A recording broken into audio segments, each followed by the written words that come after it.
people don't like you to mention certain things. Some people don't want you to say this. Some people don't want you to say that. Some people think if you mention some things, they might happen. Some people are really fucking stupid. It's the worst of the Opie and Anthony Show. Damn. All right, one other thing from Jim Norton before we move on here. You just came in with the Village DVD, and you're just completely outraged. He was livid when he came in. He's holding it up. He was speechless. He just holds it up so we can look at it, and he's just like, this... You notice what time he came here, too? Yeah. 5:20. We're like, what's wrong? You have a fever or something? Been up all night. But he walks in with the DVD just in his hand. It's not even in his bag or whatever. Well, he doesn't have any of that stuff. He just throws a coat on and comes in here. Why? Never mind. But he's holding the DVD, and he's just ranting and raving about it. Yeah. I bought in this a bad way. In Chicago, and I'm tempted to get on a plane and go get a refund. This that bad piece of crap could be the worst thing I've ever seen in my life. I actually, at one point, thought that this M. Night Shyamalan, whatever stupid... Shamalama Ding Dong. Exactly, is awful. I thought this might be a comedy. I'm like, this can't be serious. The acting was atrocious. Atrocious. The story was atrocious. The Village. I would have liked this more if it was about Greenwich Village, and instead of red cloaks, they all wear chaps and drank out of each other's mules. Everything you've done... Freshly bleached hair. Yeah, starring Martini Steve. Bunch of cozy creatures in the woods in the village. They're not monsters, they're bears. They just hug you if you cross the magic line. Beware the sweet face. It was not a horror film. I thought the acting was good. The acting was atrocious. Now, looking at the commercials for it, it was presented like some type of horror film in the same vein as what was the other movie you put out? Sixth Sense, and, which was great. No, Signs, and Signs. You put out Signs, so I was thinking it was going to be like that. I have not seen this movie. Oh, but don't worry, you could ruin it for me. I don't care. I won't ruin it for you, but I'll tell you who will. Joaquin Phoenix, whose next film should be called Breakdancing in Front of the Viper. Awful. You didn't like his acting when it stunk. When the retarded character in the film, Adrian Brody, stabbed him. That was the. No, I actually liked when he got stabbed. I didn't like the fact that he did live. The only part of the movie I liked is when Adrian Brody's face got slapped, because a retard being slapped is always amusing. Always amusing. Sigourney Weaver stunk. Now you're saying the acting's horrible. William Hurt. But William Hurt's a great actor. He was awful. Sigourney Weaver is a very good actress. Sure. She is, yeah, I suppose so. She's star-studded cast, I might add. It was amazing how... Didn't Brody win an Oscar? He certainly did for the penis. The piano. The pianist. The pianist? Was the pianist? Yeah, the pianist. Who else? Who's the chick? Her last name is Howard?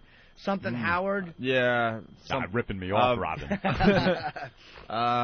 Brianna. She was atrocious. Whatever. Yeah. Really? So the acting horrific. I thought it was as a goof. There's a clip here where this one woman is like thinking of proposing marriage to Joaquin Phoenix. Yeah. And I thought like this was like meant to be a comedy. I'm like, this has to be ironic. She can't really be acting. So she gets up all the courage and she walks up to him. It's supposed to be like this 1800s setting. Yeah. And he's like he's sharpening a sword. And if you got the first clip, this is what she says. This is her like telling him that she loves him. Good afternoon, Lucius.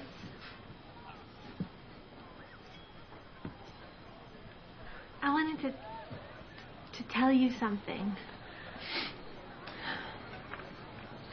I love you, Lucius. I love you like the day is long. I love you more than the sun and the moon together. And if you feel the same way, then we should not hide it any longer. It's a gift, love is. We should be thankful. We should bellow it out with all the breath in our lungs.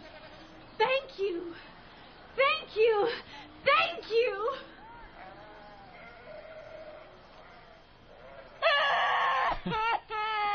That's the next scene after he like doesn't react. That's her crying. I just wanted that in there because that's how I felt watching this film. Do you realize that? Wow, that acting is really bad. It's like listening to Blair's cousin Jerry do Shakespeare.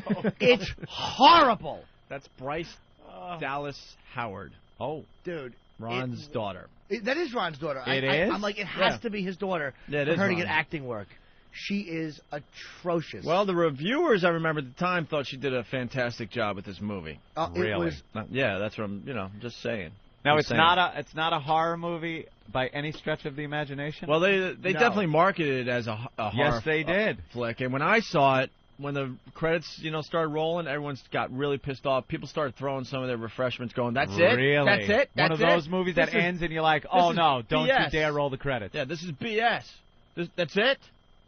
I also had Steve. Joaquin Phoenix has this thing he does.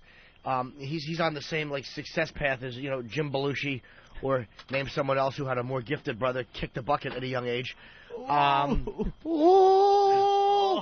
And he does this thing where he whispers because he really is not a good actor. So to get emotion, he whispers, and that's his way of being passionate. Is he whispers, and it's enragingly bad. Because I don't know why actors somehow think that makes you seem passionate. It doesn't. Really? It makes you seem hoarse. It's awful. So I have a thing of him and Bryce. I think Okay. this is Bryce or the other dingbat. This right? is Joaquin's monologue, I believe. I love this Jimmy's review. It's just him and her talking, and she says something, and he's passionate. When we are married, will you dance with me? I find dancing very agreeable.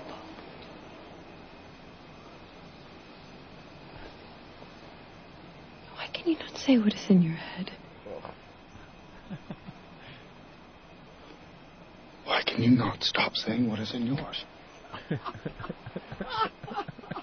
Why must you lead when I want to lead? If I want to dance, I will ask you to dance. If I want to speak, I will open my mouth and speak. Everyone is forever plaguing me to speak further. I would listen to why he talks like that. I would listen to why you're so exasperated. He does do that in a lot of roles. Here's Now that- why. He stinks. Oh, Joaquin. Anybody with a silent J in the beginning of their name is Joaquin. gonna stink. Yeah. That wasn't his thing, though. He'd be like, Opie, how do you find your coffee? Is it good? It's very good. How many splendors do you put in it? One. I can't believe it. One. And M. Night he really should be gutted for writing this dialogue. And she says to him, on our wedding night, will you dance with me? I find dancing to be agreeable. How do you go through a read-through with a bunch of actors and she says that and somebody doesn't throw hot coffee at her? How does that happen?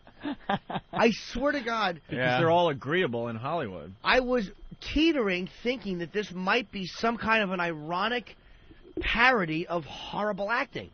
It Really? was atrocious. William Hurt is a good actor, and he stinks in it. Nobody was good. I didn't get any Sigourney stuff. Believe me, I No. can go back through it and have some later this week. She also was atrocious. Now, what is it about the story that is so bad? Well, what's happening in the film, and I won't give it away, is that it's a I village. kind of like the idea. Yeah. That's What? a Wheat Company. It's I have no idea what it's about. It's people like it's like It's an 1800s setting, Right. and they live in this little village, and they're walled off from the forest. They don't go into the forest, and the creatures, who apparently are acting coaches, don't come into their village. The creatures stay in the forest, and red is the bad color. Don't go into the forest. Don't go into the forest or anywhere near the Golden Globes. So they stay in the village. And of course, you're going to have that overachiever that has to go in the forest. Of course. Yes. Okay. That's the bad part of the So movie. far, nothing bad. Yeah, but you As know somebody but, that knows nothing about this. But that's what I hate about Hollywood. You could, you watch these movies like, oh, let me guess, there's gonna be an overachiever that has to push the limits of the village and has to go see what's out there. Well, because this is such an original concept, there is a council of elders, which was just such a conceptually brilliant thing for a film. And at one point, I don't want to give anything away, Joaquin Phoenix is stabbed by retard Adrian Brody, stabs him when he finds out that Joaquin is going to, I hope I didn't spoil it for anyone, is going to marry the girl that he likes, who's blind, by the way. Not the one who said, I love you, we should shout it. Not that one, No. but the one who said, I would like to dance. Dancing is agreeable. I guess because you'll never drive, whore, because you're blind. She's the one who... It's the 1800s. Yeah, that was a good point. Well, but it's not the 1800s, Anthony. Whoops! Oh, no! Oh, Jesus! Oh, no. You wrecked it! Oh. Wow, all right. Now, that's kind of a cool twist. Wait, it's not a cool twist. No? It stinks. It's not? There's one part where after the girl wants to go into the towns for the medicine. I gotta recover from this. Yeah, That is a complete ruin of the movie. they have to go into the town Wow. to get medicine for Joaquin, For or he's going to Joaquin, die. Phoenix is going to die. Because, see, they're living like it's the 1800s. Of course. But his injury is such that there's medicine that they have to get from the town. Yeah. So she's preparing to go into the woods. The blind girl is going to walk through the woods to the Because she's town. the best choice. Are you kidding me? And William Hurt gives a speech to the other elders because they're like, look, you're risking what we built here, this private thing, by sending her into the town where she may, run into Sanford Meisner. So this is exactly what's going on. And William Hurt, I took some of his monologue to the other elders. The elders. And this is his bit of overacting atrocity. Right? Who do you think will continue this place, this life? Do you plan to live forever? It is in them that our future lies. It is in Ivy and Lucius that this way of life will continue. Yes, I have risked. I hope I am always able to risk everything for the just and right cause. Whoa. Yeah. That makes my skin crawl. And again, I can't blow the ending, but the fact is that the whole movie, you think it's the 1800s, and then she crosses a fence and sees a park ranger, and you do realize that they're living in modern times.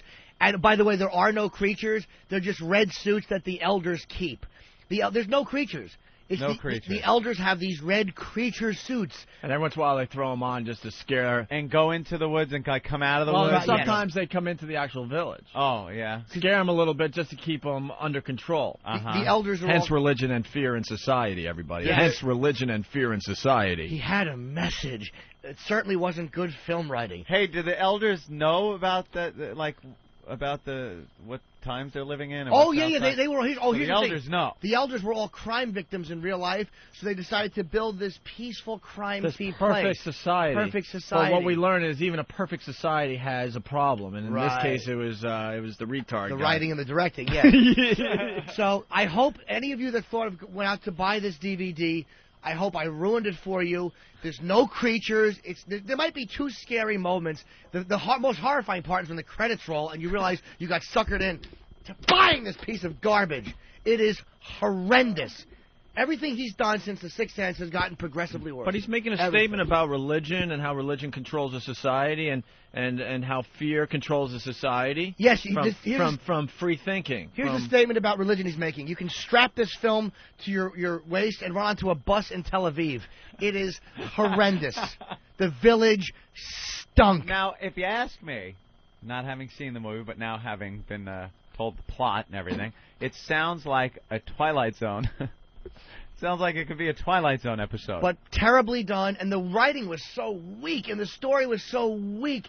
Had they thrown that twist at the end, and it was well acted and well done and scary, it might have been like, because it sounds. Look, on the outside, having seen the movie, I it sounds like a good idea. It was a good idea. It actually sounds like a good idea for a movie. Right. Atrocious. I was livid when I was... Do you understand? I wanted to go to bed last night. I took cough medicine that makes me sleepy. Instead, I said, let me whack my bag one time and then watch this, and I couldn't sleep. I was so aggravated. Wow. And I think the final, one of the final lines of the movie was, "My darling, my blood." No. I don't know what that is either. And then...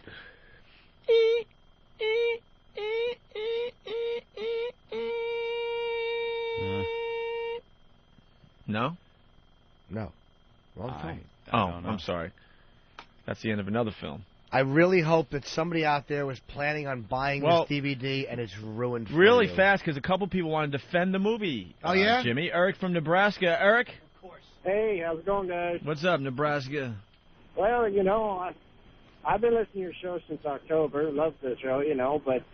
I hate the show myself, but thank you.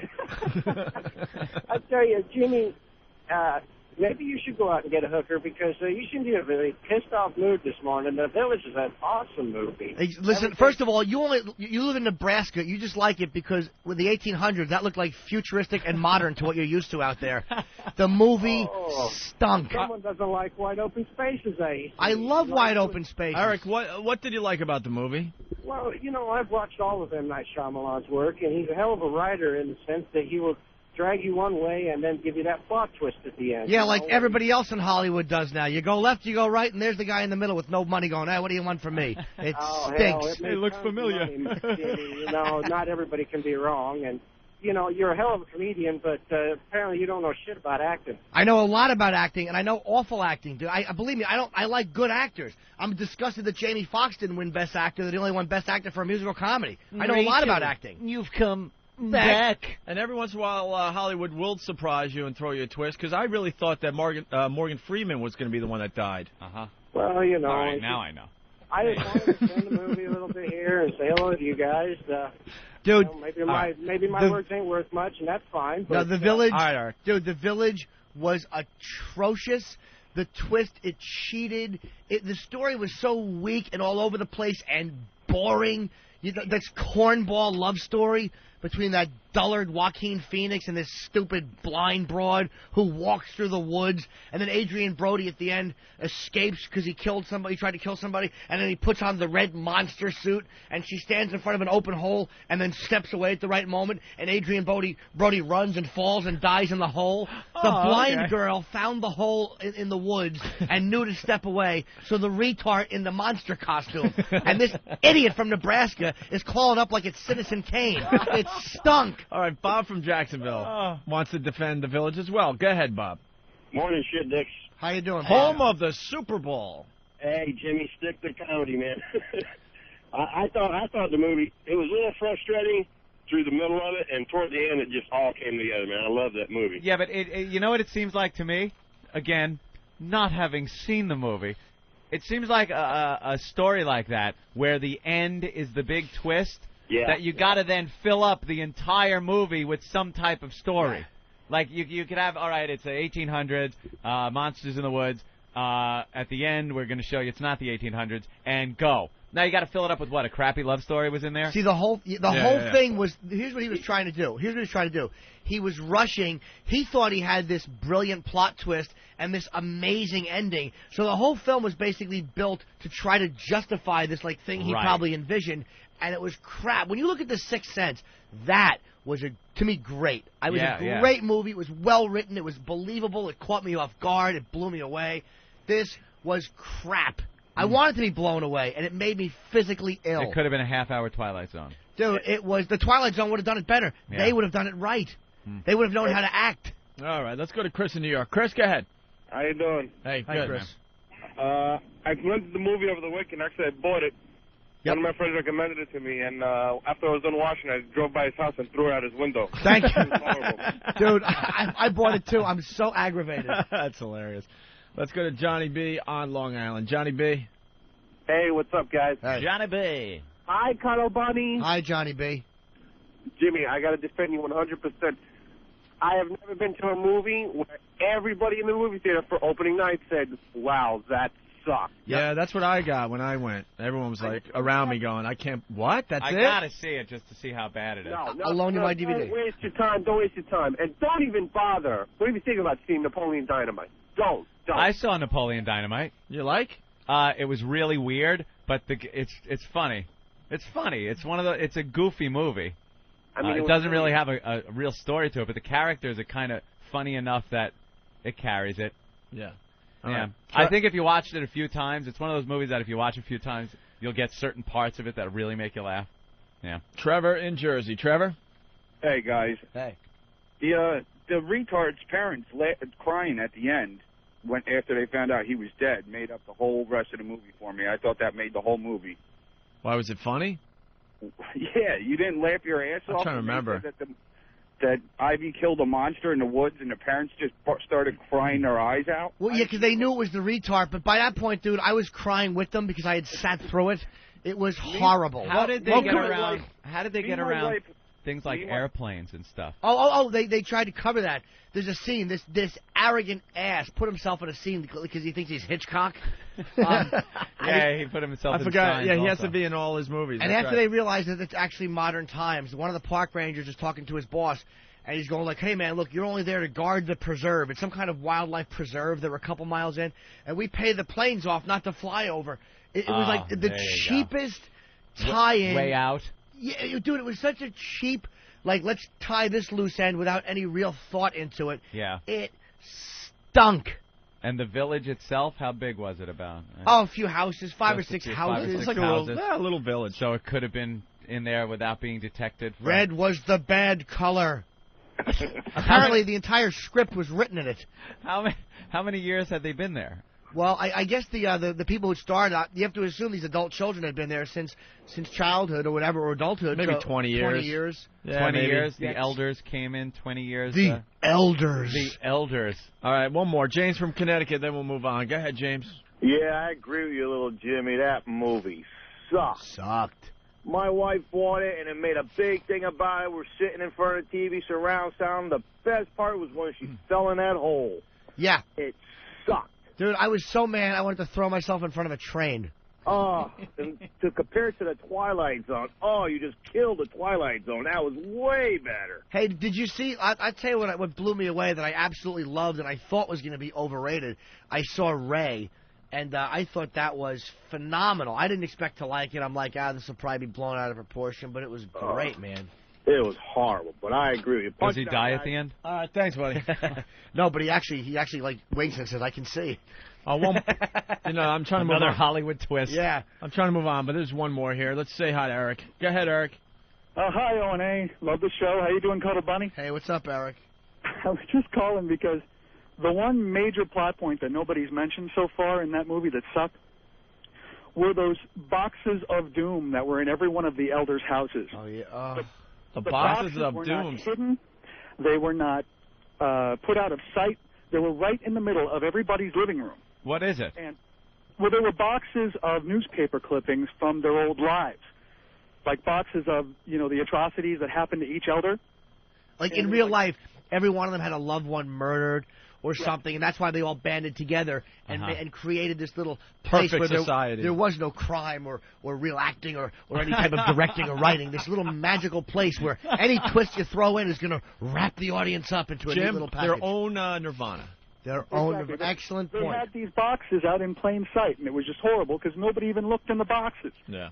And dude, that's where they kept everything. All right. Anyway, the movie sucked. I'm punching out. It was just awful. And the monster costumes were horrible. Yeah, what were they? Well, it was like a red cloak, because monsters have red cloaks. And a big dumb monster face, and it looked like it had thin branches coming out of its back. It was corny and awful. I saw more believable monsters on Davy and Goliath. They were scarier as claymation than these awful monsters were. All right. Well, why don't we take a break? We get the point. A review of The Village states that Shamalama Ding Dong lifted the surprise ending almost directly from 100 Yards Over the Rim, an episode of The Twilight Zone starring Cliff Robertson that originally aired in '61. I remember that one. Ship goes up into space, crashes on some planet. The astronauts kill each other off, or at least one of them is really crazed and killing the other ones off to get their water and supplies so he could live a little longer. And they're looking for any type of stuff to keep him alive, water, a lake, something. And one guy climbs over the rim, looks down and sees a telephone pole and a road and realizes they had crashed back on Earth and they weren't on a distant planet. So kind of similar twist. Yeah, if you're going to put a twist at the end, just make it believable. Make sure, it's Stephen King talked about it in Misery, where Kathy Bates' biggest complaint in the book was that he cheated on one of the books. Like, he cut to a different point without the logical progression. That's what this did. So you're saying he should be hobbled? I absolutely believe that. I hope that M. Night Shyamalan faces a Hummel in the wrong direction. Because actually in the book, Stephen King is good. In the book, he wasn't hobbled. She took a hatchet and chopped his foot off and then blowtorched the wound. Nice. And she also cut off one of his fingers and put it in a birthday cake. in the book was great. Much better. Wonderful. All right. So that should happen to him. Except it should be his writing hand put in a cake. So next time he tries to type a twist, you're a dumb Indian and your movie stunk. Ugh. The worst of Opie and Anthony. And do we have time to talk about the movie you saw in the hotel room that you really, really enjoyed? I enjoyed it. We started this late in the show yesterday. Yeah. I enjoyed this movie. I watched it on the hotel, movie thing. It was a good movie. I think if I didn't know the end, I would have really enjoyed it. But even not knowing the end as it went on, and I was trying not to like it because other people were saying it was a bad movie. So when certain parts came up and I was laughing, and then I realized, why am I laughing? This is kind of a good movie. It was called The Village. I watched The Village. Norton's giving you a look. Anthony liked The Village. Jimmy! The movie you trashed about a week and a half ago on the program. I watched The Village, and if I didn't know the end, I probably would have been like, oh my God, this movie is fantastic. But since I knew the end, I was like, what? There's nothing wrong with this movie. It is a good movie. I thought, okay, the acting wasn't all that hot, but the story, how it was presented, I had no problem with it. And then there was one part where Joaquin is doing that thing we've all been goofing on. I hadn't seen the movie, so I too was goofing on it. The whispering thing, where Jimmy says that he's such a bad actor that instead of being dramatic or intense, he just whispers. Yeah. Why do I have to whisper? Because I stink. So I'm laughing when he's whispering. This scene comes up, and he's whispering. I'm like, what a tool. I got my rah-rah, go Jimmy banner in one hand, my Jimmy This Movie Sucks hat on my head, and I'm laughing at everything. And then I'm realizing, wait a minute. He's whispering because he's on a porch, and people are sleeping in the house inside. I know. I understood the reason for it. I knew why in the scene he was whispering. Okay. But I'm talking about when somebody is expressing passion, and the only way they can do it is by doing like that. It was atrocious. I didn't see him expressing passion that way. I saw him whispering on the porch, and I saw him whispering when he was trying to put a point across that maybe wasn't going to be accepted around people. And it was kind of like he had to keep it to himself a little bit that he wanted to do certain things. And then he would go into that whisper thing, which I did get a good chuckle What was it that he had wanted to do that he didn't want people to know? Finally take an acting class? That when they're sitting on the porch and that cornball dialogue, and she's going, she's going, why can't you never speak things that are on your mind? Why must you always speak with things? It was horrendously written. It was even more poorly acted. It was terrible. I wanted to love that movie when I saw it, dude. I wanted to love it. I like him. I thought because it was a period piece, which it was. Even yeah, though, a big bloody stain on the front of the dress. That's exactly what it was. And it stunk like copper and mushrooms. I didn't see it that way. I saw it as a period piece, which kind of was why the acting, I think, was like that. Why it was presented like that.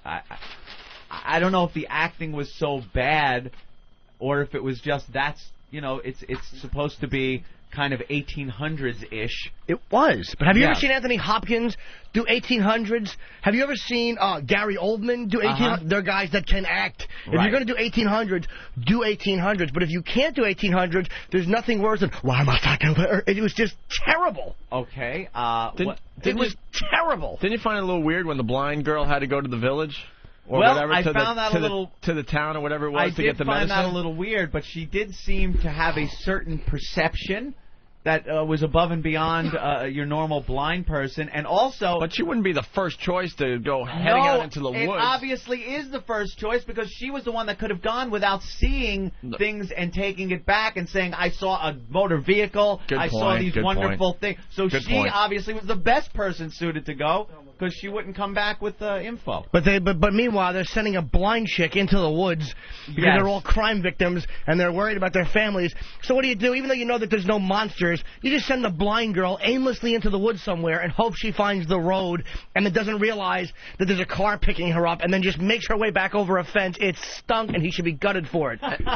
Everything, dude, everything. I didn't find it that bad. And why didn't one of the guys that knew the whole scam go for the medicine? Absolutely. One of the elders? One of the elders that knew what this whole village was about. I know why. That's a good idea. Why? Because he was too scared? No, they were just too heartbroken what had happened in the world, so they couldn't bear to face it. So meanwhile, send the blind girl through the woods at 3 o'clock in the morning. She won't trip on anything and catch her neck in a branch. It was terrible. She had to go because she was in love with the Joaquin. And she was the one that... And he had been stabbed by Adrian Brody, right? Who should stab himself after winning the Oscar and then performing in that hunk of shit. Well, him as the little wacky costumes didn't throw you that actual almost adult teenagers were scared by the wacky costumes. Some douchey elder yelling boogaloo. Did they actually say boogaloo? No. I might have had the sound down. Had they yelled boogaloo, it would have added more integrity to the monster character. He's beating you up pretty good, Anthony. I understand. He's beating you up pretty good. I didn't find it that bad. I didn't mind the movie. I thought it was kind of he had a little message in there about how today it's better to keep your society in fear of something to keep them in control. That was not his message. His message was, your first film is always your best, and it's downhill after that. That was his message. I understood he tried to put a message in, but that annoyed me in a way. If a social message is organically inserted into a film and it makes sense, but when it's done, it's too cute or it's too forced, it insults my intelligence, and it makes me very angry. That makes me very angry. I thought it was not a bad movie at all, and I thought the double twist thing, you thought you had the twist when you realized the elders were the ones that were dressing as the monster, but the twist is that they weren't. Do we have any acting clips from that? Maybe now that you've seen it, you can even look at it in context. Any acting clips? We don't have that? We'll have to go back to the acting clips when we get to New York tomorrow. The Opie and Anthony Show. Say, Jim, nice meal. The worst of Opie and Anthony. There's some sexual reference. Hey, Bill. Yo. Man, the phones are really slow today. A little low, too, right, Ope? A little low. Go ahead, Bill. Morning, Owen. Morning, Jimmy. Hi, Bill. I just want to say the satellite radio thing is rocking, man. Someone told me in a bar last night, like, oh, we heard Howard had some porn, so I'm like, dude, O&A had a woman on the air live, like, giving a blowjob to someone.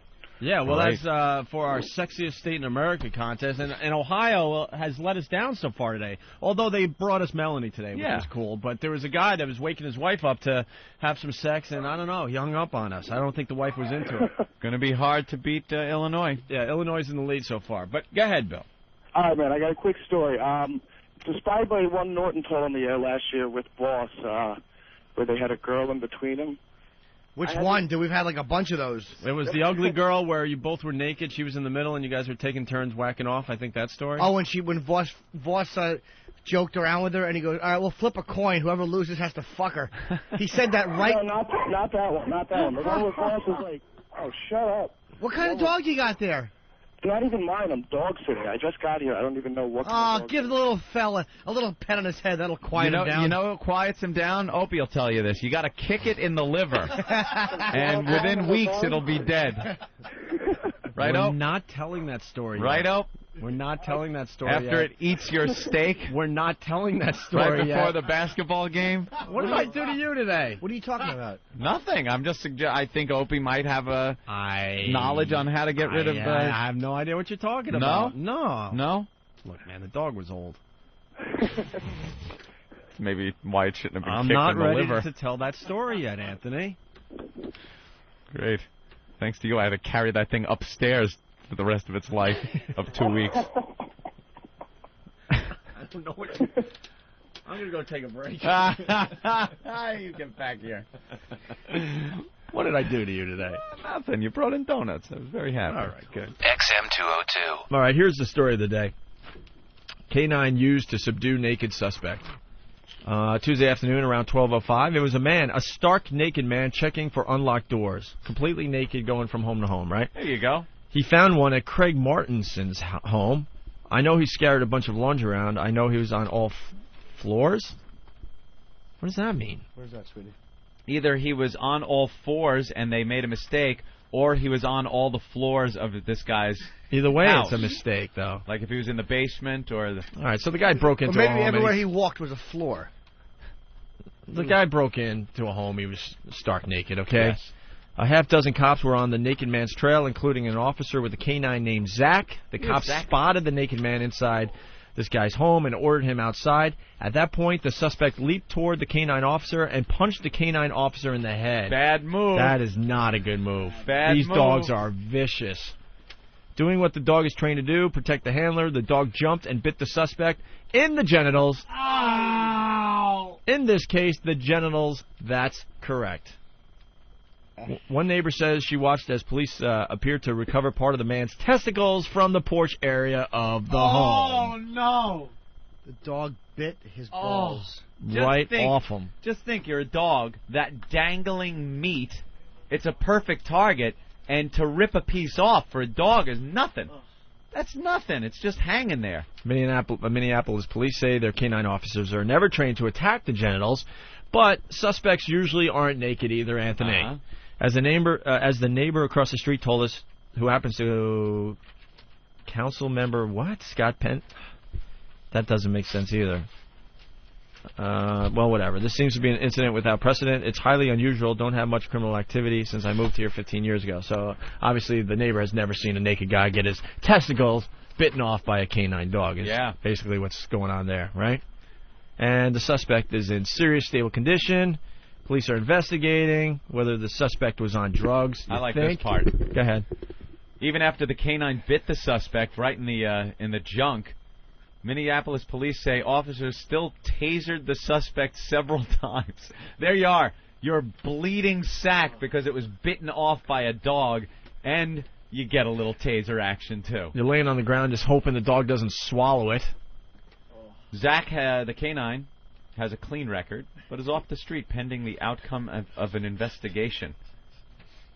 Why? The dog was doing his job. Well, now they'll probably have to shoot the dog, right? Is that what we? That's what we do in this society. If I was the owner, I'd shoot him. You're not going to go home and go, "Give me kisses, give me kisses, Zach." Licking you with man-testicle breath. Mike in Jersey, what's up? Mike. Hey, Yeah. Hi, boys. Listen, I actually read in the paper they're getting rid of the dog. Oh, yeah? And, yeah, the way they're doing it is they're actually sending him to Opie's house so Opie can kick him in the liver. Oh! I really don't know what he's talking about. Chester! I have no idea what you're talking about. Chester? Like I said, I have no idea what you're talking about. Chester, where are you, Chester? Shut up. Chester! Shut up. Chester, where are you? Shut up. Chester, why are you limping like that? Why is Chester boy limping? This never happened. As if someone kicked him in the liver. Shut up. We agreed we're not ready to tell that one yet. We're not ready. It's been 10 years. It's been 10 years. When will we be ready? We're just not ready for that story. Chester! We're not ready for the Chester story. Boy. If I didn't know any better, Chester, I would swear somebody kicked you in the liver. You know what? I'm going to save myself here. Chester This will be the cliffhanger. Chester This has will be the cliffhanger. Shut up. Chester has liver cancer. The vet is saying it was caused by something. No, that's not true. I believe it could have been a kick to the liver, but who in my house would kick my beautiful Chester in the liver? Who? It's going to be the cliffhanger. There are only a limited number of people that come into my apartment. I could count them on one hand. And I know none of them are mean enough to have kicked little Chester in the liver. You don't know what happened. I wasn't there. I don't know what happened. But based on... Shut up!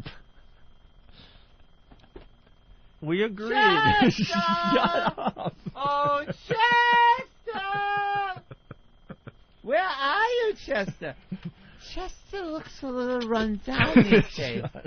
Chester's not as perky as he used to be. This will be the cliffhanger. Maybe we'll finally tell the Chester story on Monday.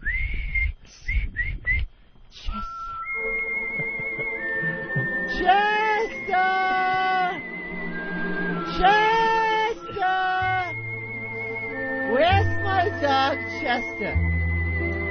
Chester, you don't look the same happy, peppy pup as I remember. from just yesterday. Is something bothering you, Chester? Chester, why do you have a Nike print on your side? Shut up! You just saved me because I've never worn Nikes. Oh, I made a mistake. That's not a Nike logo. I believe it's a Puma logo on your side. Actually, this is so odd. If I didn't know any better, I could swear that those are rollerblade prints on your side. I know one person that rollerblades. No. Now, who do I know that rollerblades? Chester. Chester's having problems coming up the stairs. Dude, he's making all this up, Ben. Don't look at me differently. I wonder if this has anything to do with broken stuff around my house. Shut up! All the broken items that have just been sitting here for years and years and years.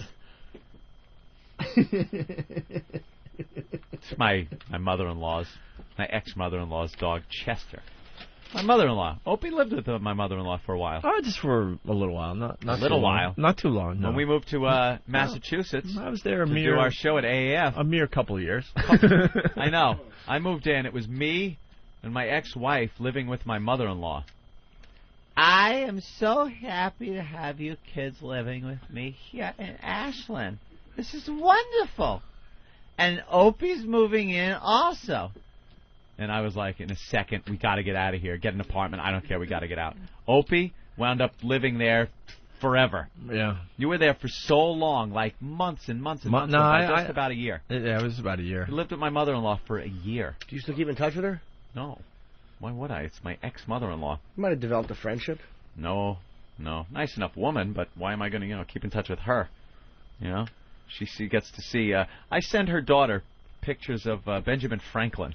Lots of them. Every 3 months. So I think that's as close of a relationship as we have. But Opie stayed there, and El Klutzo was constantly breaking stuff. She had little knickknacks and trinkets all over the place.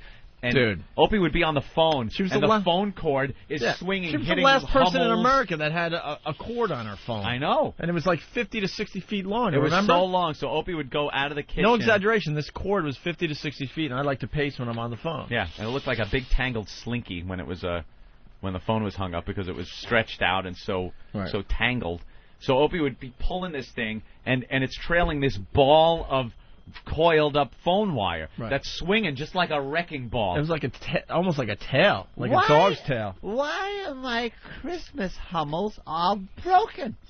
I've had these for years and years and years. I take perfect care of them. I don't understand. I know Chester doesn't jump up where he would break them. Why is Chester limping? Why? Dude. Chester was fine I have no yesterday. idea, right? And now Chester... I really have no idea. Stop. That's what Chester would do all the time. Maybe if the dog didn't eat my prime rib dinner. The devil. Oh, jeez. Oh, devilish. What? What happened? Power of Christ Compels you. me. The power of Christ compels you. Let's cast this demon out. Anyway, that's a story for another time, Anthony. I think I have to find out right now what happened to my little boy Chester. He's since passed away, and his ashes are in an urn in my living room. But I don't understand. He seemed fine, and then all of a sudden, out of the clear blue, he all of a sudden developed a limp, and he couldn't get up the stairs.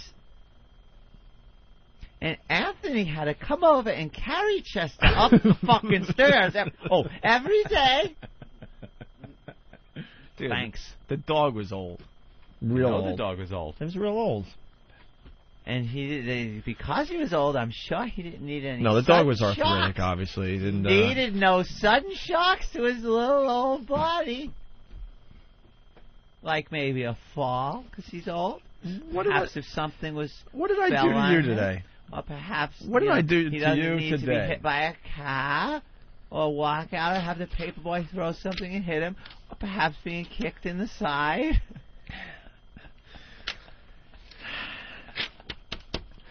All right. What kind of dog was Chester? A lovable mutt. Aw. Just a lovable mutt. I had him since he was a little puppy. Now he's gone. My Chester. The Opie and Anthony Show.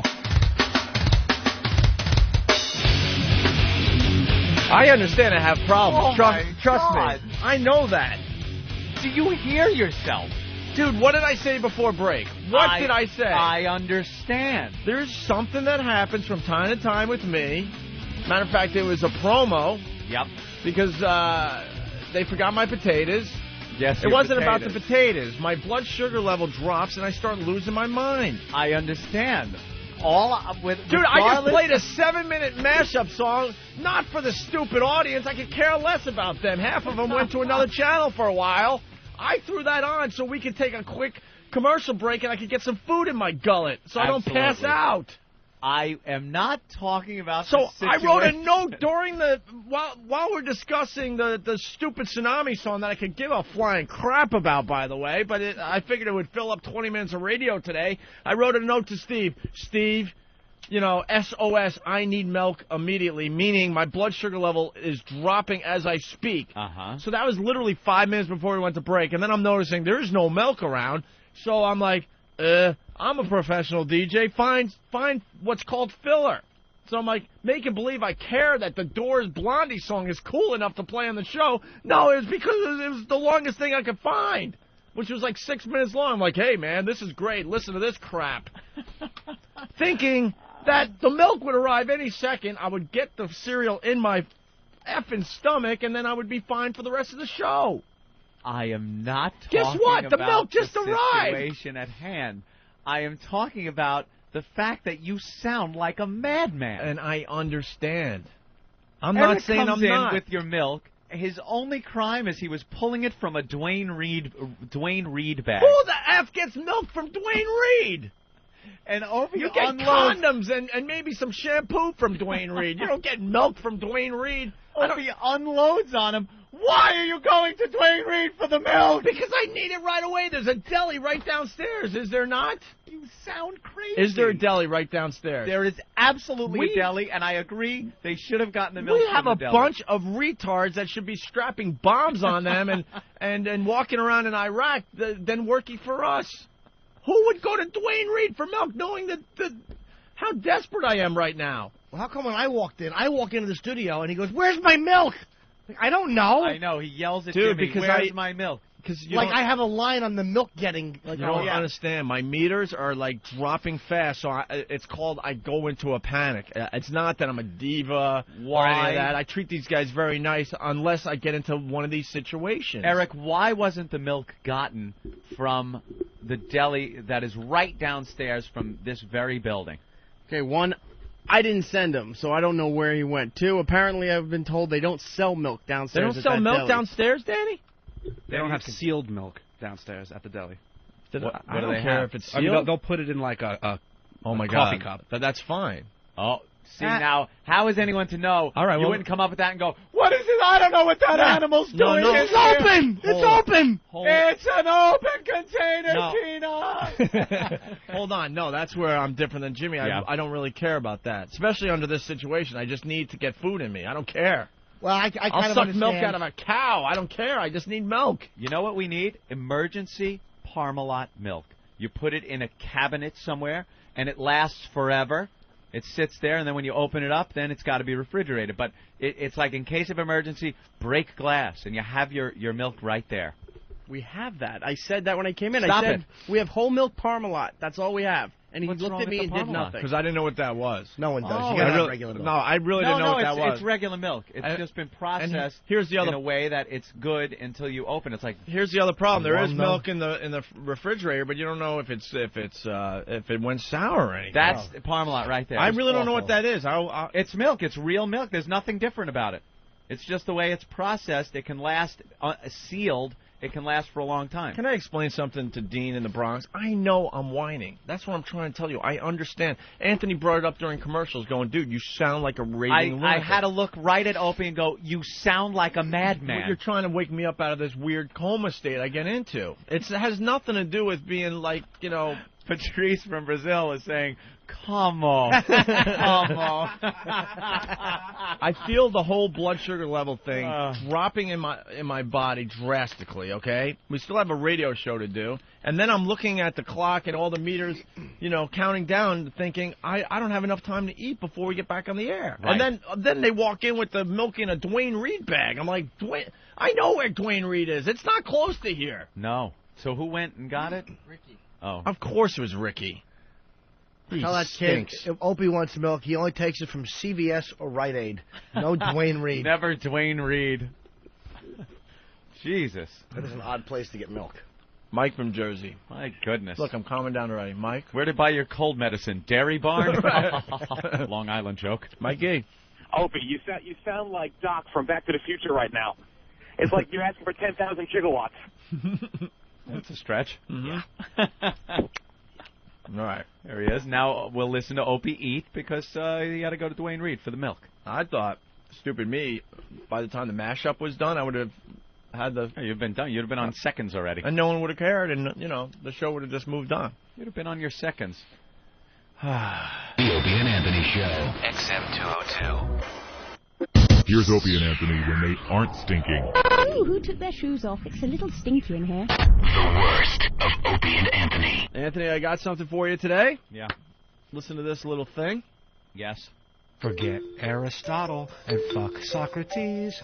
Here comes Professor Anthony. Gotta love the listeners. Ooh.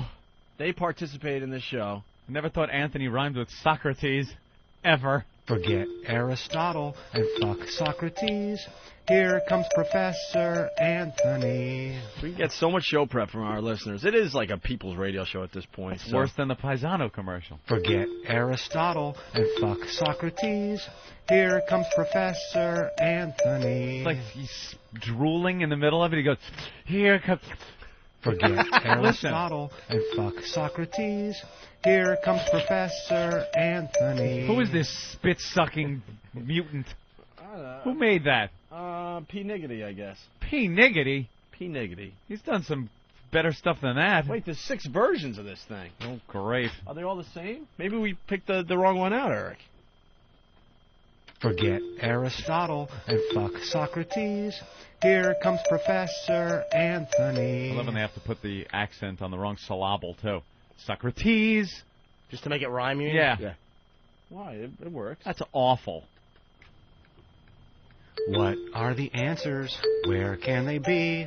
Let's just ask Professor Anthony. Professor? I have a professor on my penis. He shops on Melrose like Liberace. It's Rodeo. What's your question for Professor Anthony? Never even went down Melrose, you jerk off. Who's This Liberace? guy's really annoying me. Who's Liberace? Liberace. Can we hear that verse again? All right, hold on. Please. Yeah, listen to that one. He shops on Melrose like Liberace. What's your question for Professor Anthony? That would be really tough unless you, I don't know, dig them up and prop them up. This is horrible. I like the first one, though. I hate it. My old saliva mouth was having fun. Dropout, but a true Wow, it takes a shot at you. High here. school dropout. He's a high school dropout, but a true prodigy. Don't fear Professor Anthony. Professor. You are a true prodigy, though. True prodigy. He knows a little about lots of things. Used to have a fro, Professor Anthony. What? Used to have a what? A fro? Oh, used to have a fro. Yeah, but it doesn't rhyme with... Now he stopped even trying to rhyme. When your elevator hits terminal velocity, it's too late to call Professor Anthony. That's funny. I'll give him that one. Yeah. I think we'll go with the first one. Creepy. Forget Aristotle and fuck Socrates. Here comes Professor Anthony. That's the one we're going to use. And it'll get stuck in everyone's head, too. So that's the one we'll use. Maybe I'll talk about why the body produces saliva. Ugh. It's awful. Well, I want to hear him say, and he's charging me. Anthony, we played that there. Sold them Girl Scout cookies.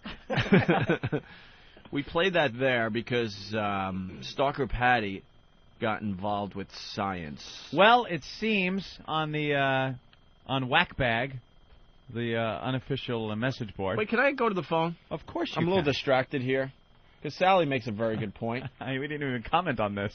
Sally. Yes. What's up? Who has a xylophone anymore? That's what he was playing, wasn't it? That's a xylophone. Yeah. Just sitting there plunking on it with one of those little balls on the head of a stick. Do you think he actually had a xylophone, or he pulled that off the net? Yeah. And just decided to make the tune to whatever tune that he had on the internet. It'd be really creepy if he had those things you play the xylophone Yeah. with. They're not Ding, really ding, drumsticks. ding, ding. They have that big ball on the end. Yeah, and Ready? with a marimba shirt on like Desi Arnaz, you know? With the frilly sleeves. Hey, good observation. Thanks, What a Sally. freak. Sure. All right. See, we're nice to women on this show. Don't be scared of us, ladies. Yeah, because she wasn't in front of you to call All her right. a pig. Forget Aristotle and fuck Socrates. Here comes Professor Anthony.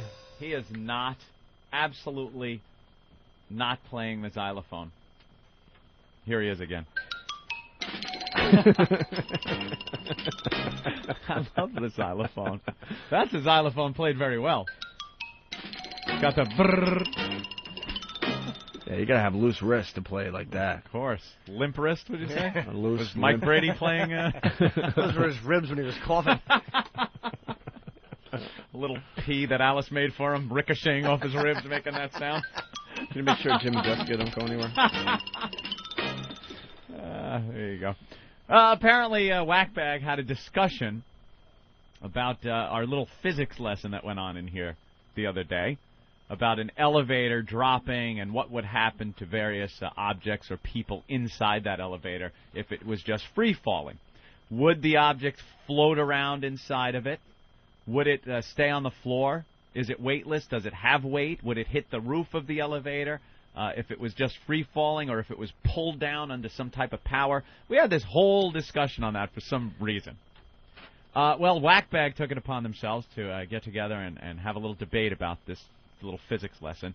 And who got involved? Stalker Patty, whose name on the board, of course, trying to be incognito and not be recognized or get any attention. Her name is Stalker Patty. Here she goes. This is in her words. In her words. I'm not scientifically minded, but I like to experiment with concepts. I took some objects and dropped them and discovered that a heavier object, a book, fell and hit the floor at the same moment as a lighter object, a Beanie Baby. So, picture, if you will, Stalker Patty is in her little hovel apartment. Playing Mr. Scientist. She's now, doing ancient experimentation. Right.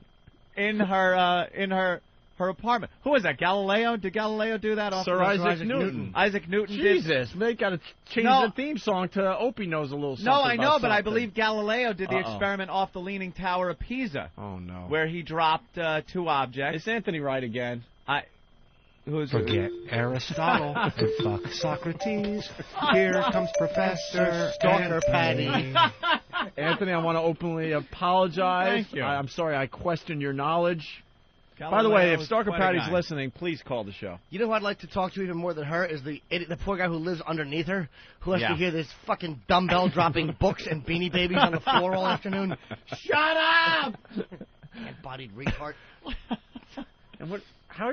Never mind. She was dropping objects. Yeah. Now, ancient experimentation has taught us that it doesn't matter the weight of the object. Gravity, they both react the same to gravity. They She's will doing both experiments that fall we at the same we rate. did in third grade. Yes, we did. But the odd thing is, there was some people on Whackbag. One guy actually posted, and I was laughing at this. He goes, as we all know, a lighter object will accelerate at a slower rate than a heavier object. And I'm reading it online going, no, as we all know, what? Even Stalker Patty, through her in-depth analysis of this, came up with a different, what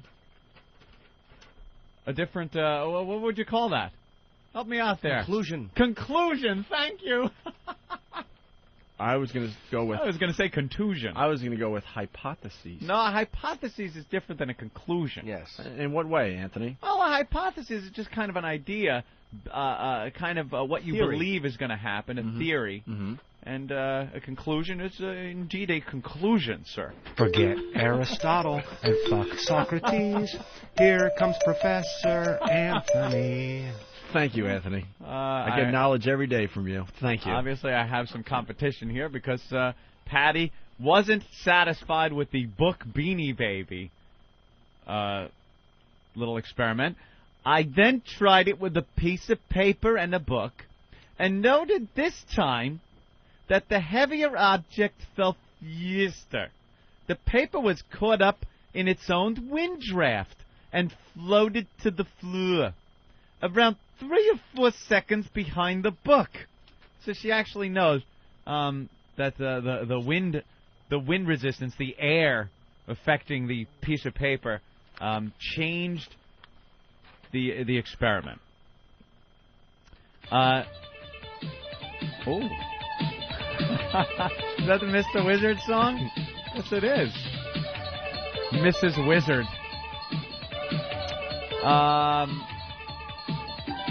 It would be gravity itself that should pull an elevator free falling down a shaft. It's the only type of shaft she has any knowledge of. And that the person inside would be part of the weight of the elevator. It would fall as one unit.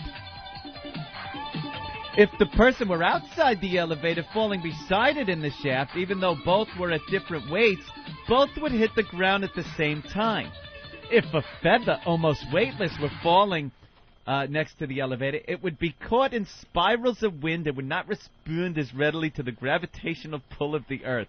This is Stalker Patty, mind you. And she's wrong. Both objects would not hit the ground at the same time unless they were in an airless environment. Right.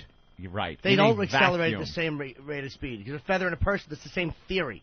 In a vacuum, it would work, but Right. in the atmosphere, of course, the feather is going to be caught up in the air and not fall at the same rate. That doesn't mean that the whole theory is wrong. The objects do. It doesn't matter. Their weight will fall at the same rate. That's just the way it is. In a vacuum. Yeah. Okay. In a vacuum. And how about not in a vacuum? They won't if they're both solid. If they're both solid, it depends. If something's as light as a feather and really affected by the wind, then they're not going to fall at the same rate. If you take something like a hammer and an anvil and drop them at the same time, they'll both fall at the same time. Oh, they will? Yeah. How about like a brick and a car? A brick and a It's car like that big of a weight difference. fall at the same time. Oh, really? Yeah, Well, if you okay, drop well. them at the same time, they will both hit the ground at the same time. Yeah. Absolutely. Even if they're dropped from a height where the weight can really make a difference in the speed pickup? Doesn't matter how high. Drop them. No, both hit the ground at the same time. Yeah. I actually was wrong about that. Right?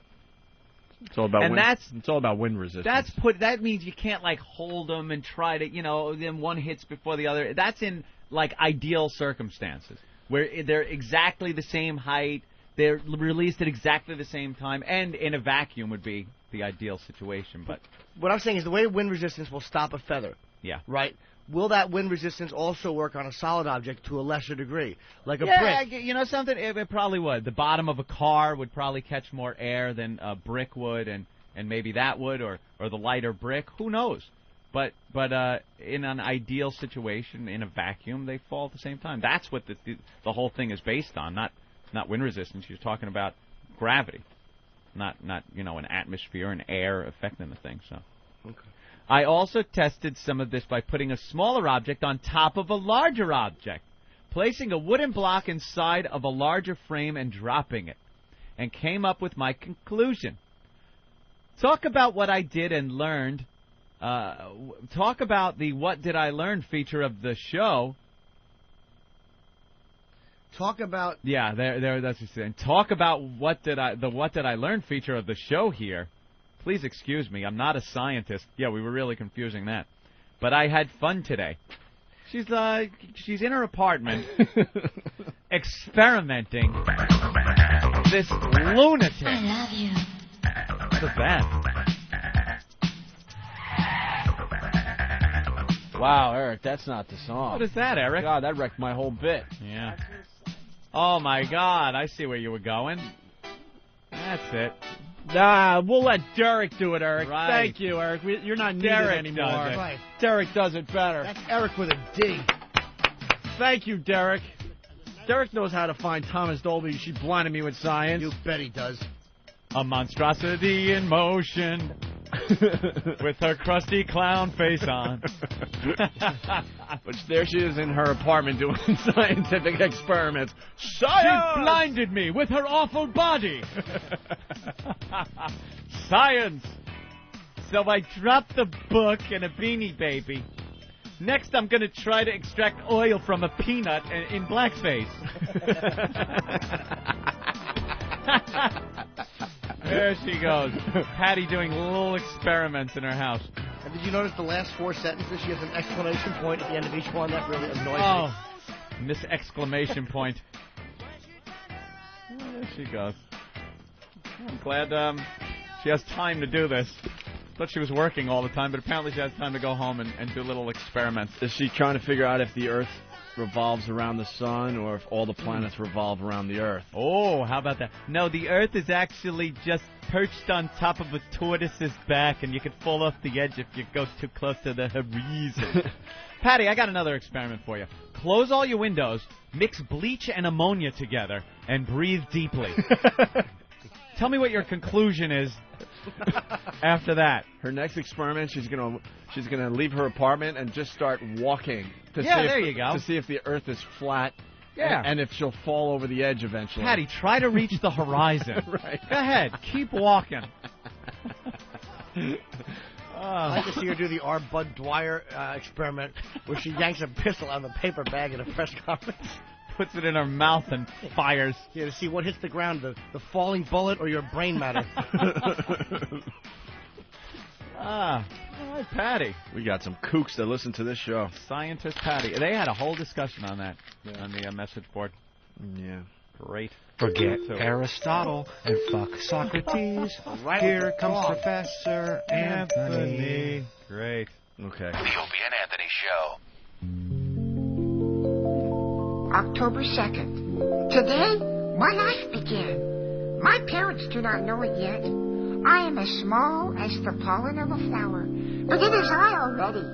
I will be a boy. I will have blonde hair and blue eyes. Nearly everything is settled already. October 19th. I have grown a little, but I am still too small to do anything by myself.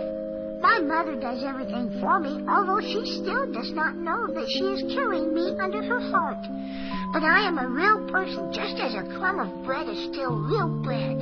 My mother exists, and I do too. October 23rd. My mouth is just now beginning to open. Just think, in a year or so, I'll be laughing, or later I'll start to talk. My first word will be, Mama. October 25th. Today my heart began to beat. It will beat softly for the rest of my life, never stopping. After many years, it will tire and stop, then I shall die. November 2nd. Yeah. This is bullshit. First of all, there's no way to get a tape recorder in there. And second of all, how come he was talking and then he says my mouth is now opening? Right. This is crap. You're right. This is not real. I don't think this is a real recording. It's of a fetus. It's called The Diary of an Unborn Fetus. Oh. Dude, a kid can't. There's no way for a kid to write. He's got no pen in there. Come on. Today I saw a big hog come poke me in the head. Mommy's still having sex, the slut. I hear the sound of a vacuum cleaner. Mommy must be cleaning the rug. Wait a minute, it's headed this way. Oh no, my lil arm got sucked out. Jim Abbott, here I come. My God, man. Trying to share with everybody. Today I'm going on a ride.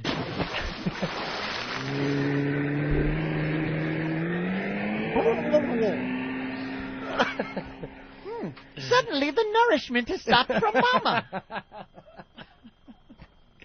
Oh, what looks like a fist came through the womb, kind of like Freddy did in that original Nightmare on Elm Street when his face comes through the wall. Just see 5 knuckles.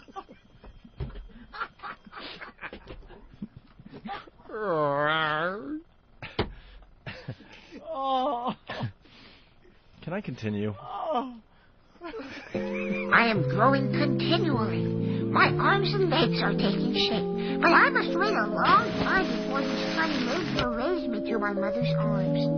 November 12th. Tiny fingers are beginning to form on my hands. How small they are. One day I'll stroke my mother's hair and tell her how nice she is. November 20th. Only today the doctor told my mother that I'm living here under her heart. How happy she must be. Are you happy, Mother? November 25th. Today, Mommy got told I'm a mongoloid. Mother was happy, but Father kicked her down the stairs and said, let's make sure this is mine, you pig. And Mother's parents are not happy because Mother is white, but I am half black and half white.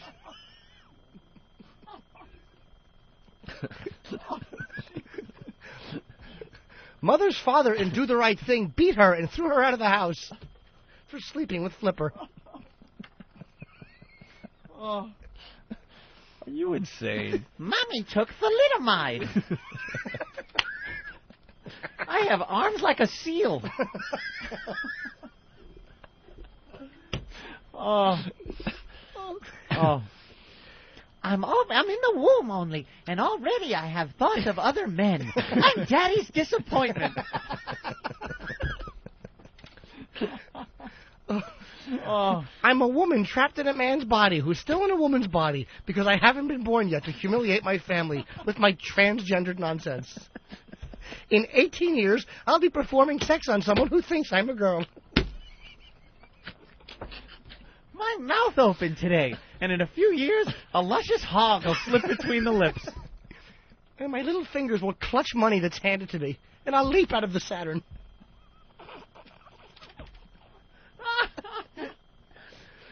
Can I continue? I'm sorry. Brought something to the program today, and nice. I like it. You make a mockery of it. November 25th. Today is Thanksgiving. My mother and father are probably thinking about a name for me. And they don't even know that I am a little boy. Connor! So they are probably calling me Barbara. But I want to be called Andy. December 24th.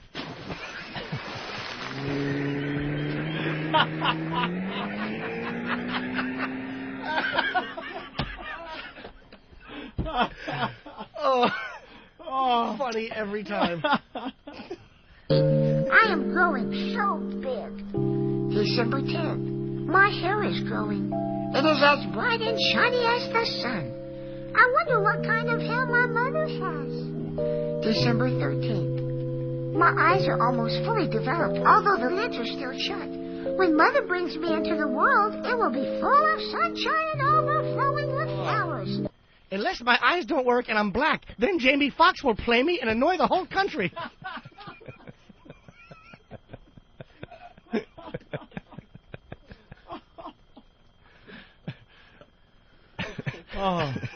Oh my God. March 2nd. Someone left me in Don Geronimo's driveway. That fat fuck backed over me. Oh my God. Someday I will grow to be big and strong and go swimming in Tommy Lee's pool.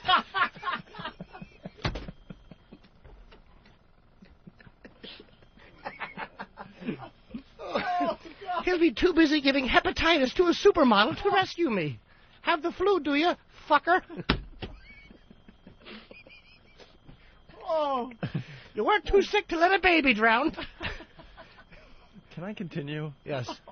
I don't know why the baby sounds like an old lady when I do it. Let me tell you, Sonny. Let me really fast go to Chip. Hey, Chip. Yes. What's up, Chip? Not too much. Long-time listener, first-time caller. Who gives a shit? And I was just wondering if this was more lost tapes from Demented World. Are you trying to say that I'm playing the part of the baby? Sure sounded a lot like yesterday. You motherfucker. Soon I'm going to be born and live the rest of my life in Ben's pants.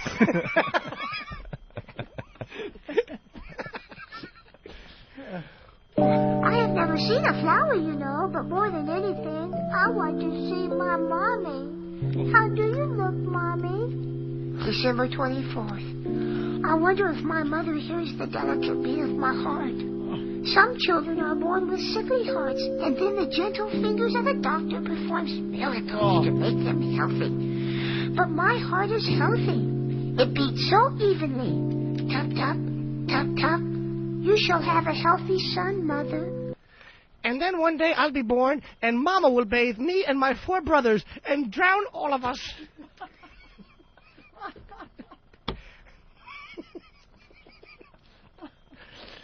I better get used to this water I'm in. I love my mommy. Someday she's going to get rich by taking money from an androgynous pale pedophile to poke me in my little pooper. I want to know what Mama looks like and have my little fingers crossed that she doesn't drive an SUV.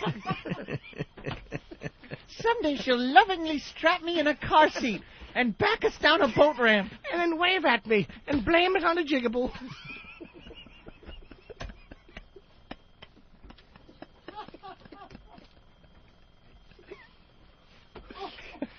And all of this hard work will be for naught. I'll wind up in Andrew Gore's living room in a jar. And I'll have to look at that freak for the rest of my existence. That germaphobe who takes 2 hours to leave the house.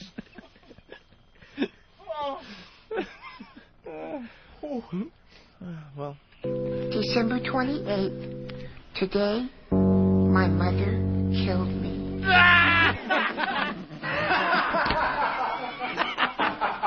That's terrific.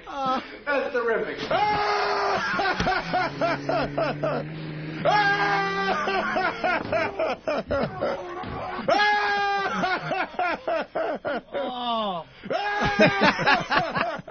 Who the hell saw that coming? And Mother only killed me because I sound like Bobby when Howie Mandel does him. Good. Who the hell saw that coming? Oh. Wow. Mother killed me. Now I will never cry on a plane or in a movie theater and annoy everyone. You shall have a healthy son, Mother. December 28th. Today, my mother killed me.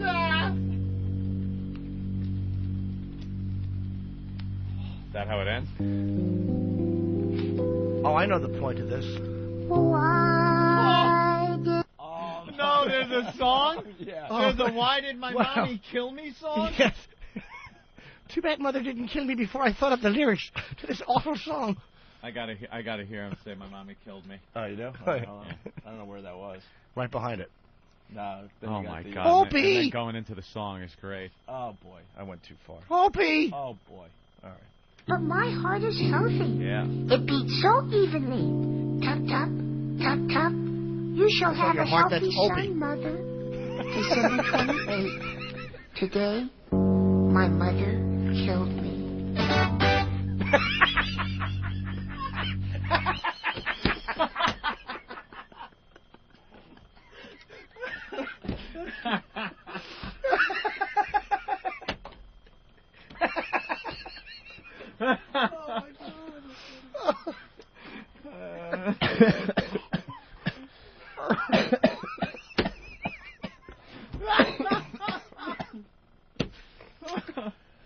Wow. Oh. Boy, this dumpster is smelly. Wait, I want to know. Tool back, thank you. I know that the kid is about to sing. I just want to know what the song is. We have to actually get to the rest of that. This kid is really beginning to annoy me. All right. All right, you ready for the song? The kid's little song. Everyone buckle ready up for this? Yes. All right. Ring, ring, ring, ring, ring, ring, ring, banana phone. Ring, ring, ring, ring, ring, ring, ring, banana phone. That's not the song. Oh. I'm sorry, I pushed the wrong button. All right, so you guys are ready for the song, right? You little scumbag! Wow. I like that kid. A little harsh. Let's all calm Sounded down. nice and happy and fun. They're paying for it. You vacuum it out.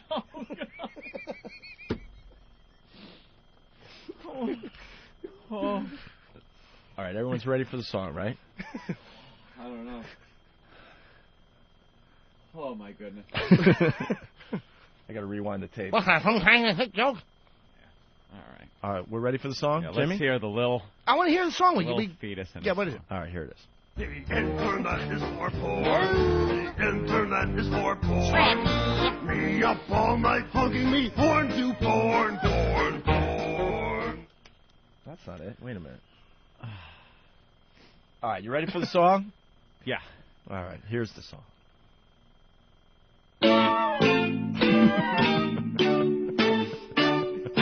And scene. Oh, God. All right. Poor little guy. Here is the song.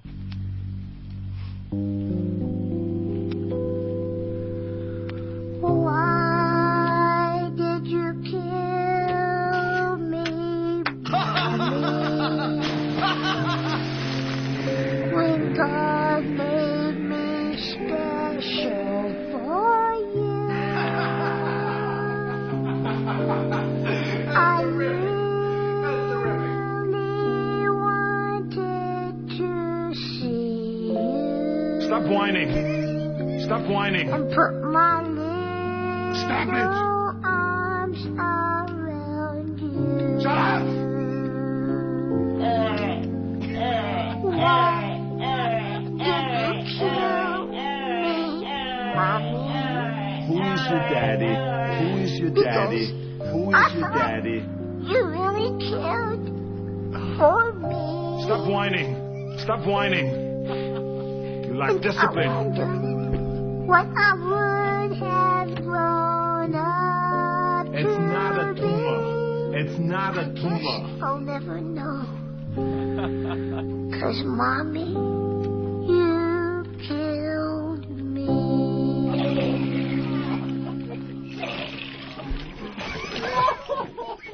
Shut up! Quiet. Stop it! Stop whining. Oh, Jesus. Yes, sir. Did he say my little arms are all goo? I don't know. I'll have to listen. Said that. I'll have to listen on the replay. I don't know. Oh, what a number. Why did my mommy kill Who me? saw that coming? I know. Wow. Except for us. And how big is this girl's cunt that a whole band can get in there and play for this kid? She's got a box like the Titanic. Kids being sucked out and the band plays on. You put your right arm in and the vacuum sucks it out.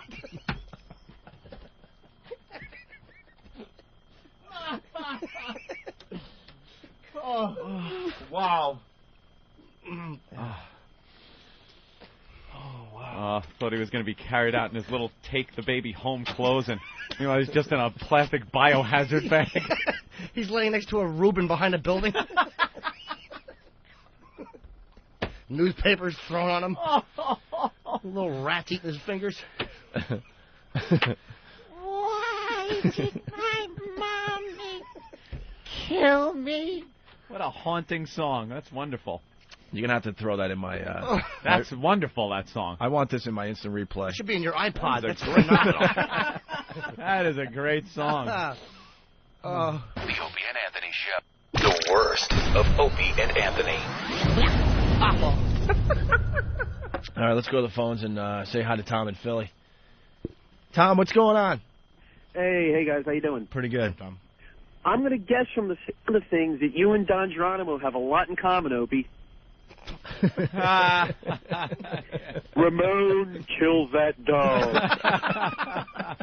Punch it out. There goes Tom. I don't know what he's talking about. Little story yesterday. Well, maybe this will help. Dead puppies, dead, dead, dead, dead puppies. Dead puppies aren't much fun. Come on, everybody out there, sing along, okay? Dead, dead, dead, dead puppies. Dead, dead, dead, dead.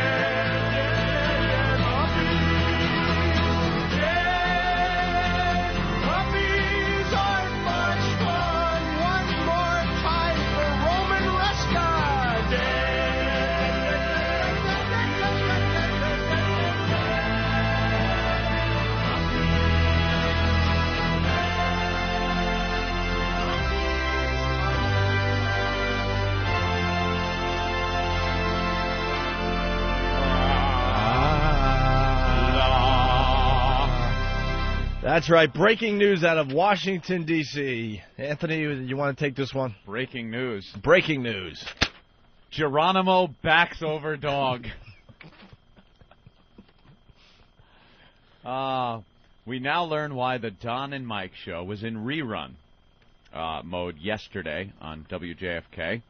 Don Geronimo accidentally backed over his little Toto dog, Rudy, with his SUV in the driveway of his Great Falls home. The canine died on his way to the vet.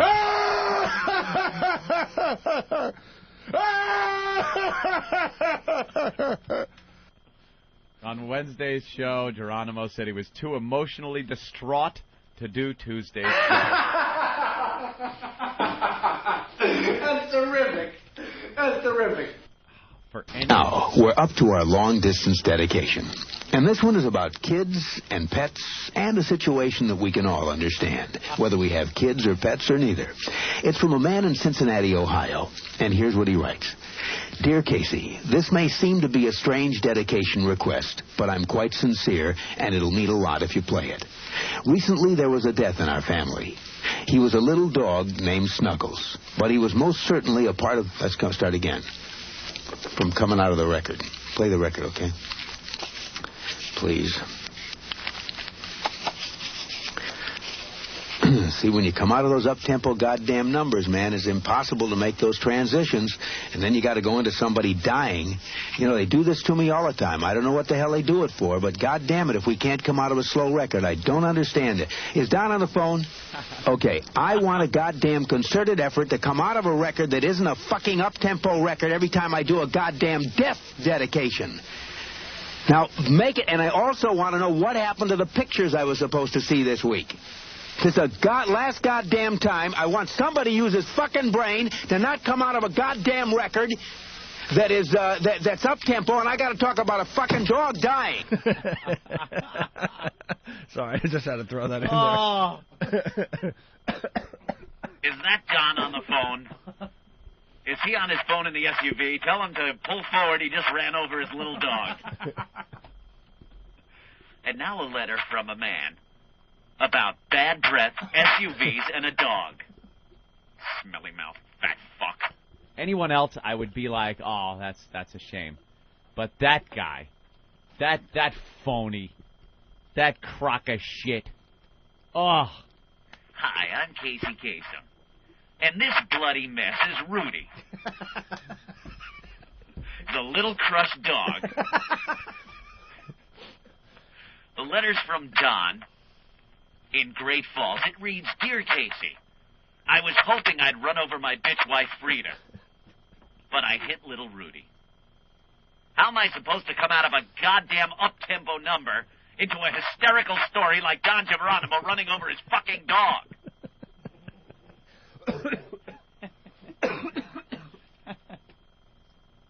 Emotionally distraught. Wow. That's rough. Oh, man. How the hell does that happen? And then he couldn't do it. Backing out, looking over your shoulder, having a good day on your way, and then, what was that little thump? Oh. There he is, laying in the driveway, Don. Did you scoop him up and put him in the SUV and drive off to the vet? Tears in his eyes, I guess. He tries to breathe life into his little dog. Was little Barty crying? Frida? They gonna look at Daddy like the guy that killed their goddamn dog? That's the worst. You know, when you find your dog splattered in the street, it's bad enough. When you kill him yourself, ooh, that's gotta hurt. That's gotta leave a mark with the family. When you walk in from work and say, hi, honey, I'm home, and she looks at you, oh, dog killer's home. The guy that killed the one little joy I have in life, he's home today.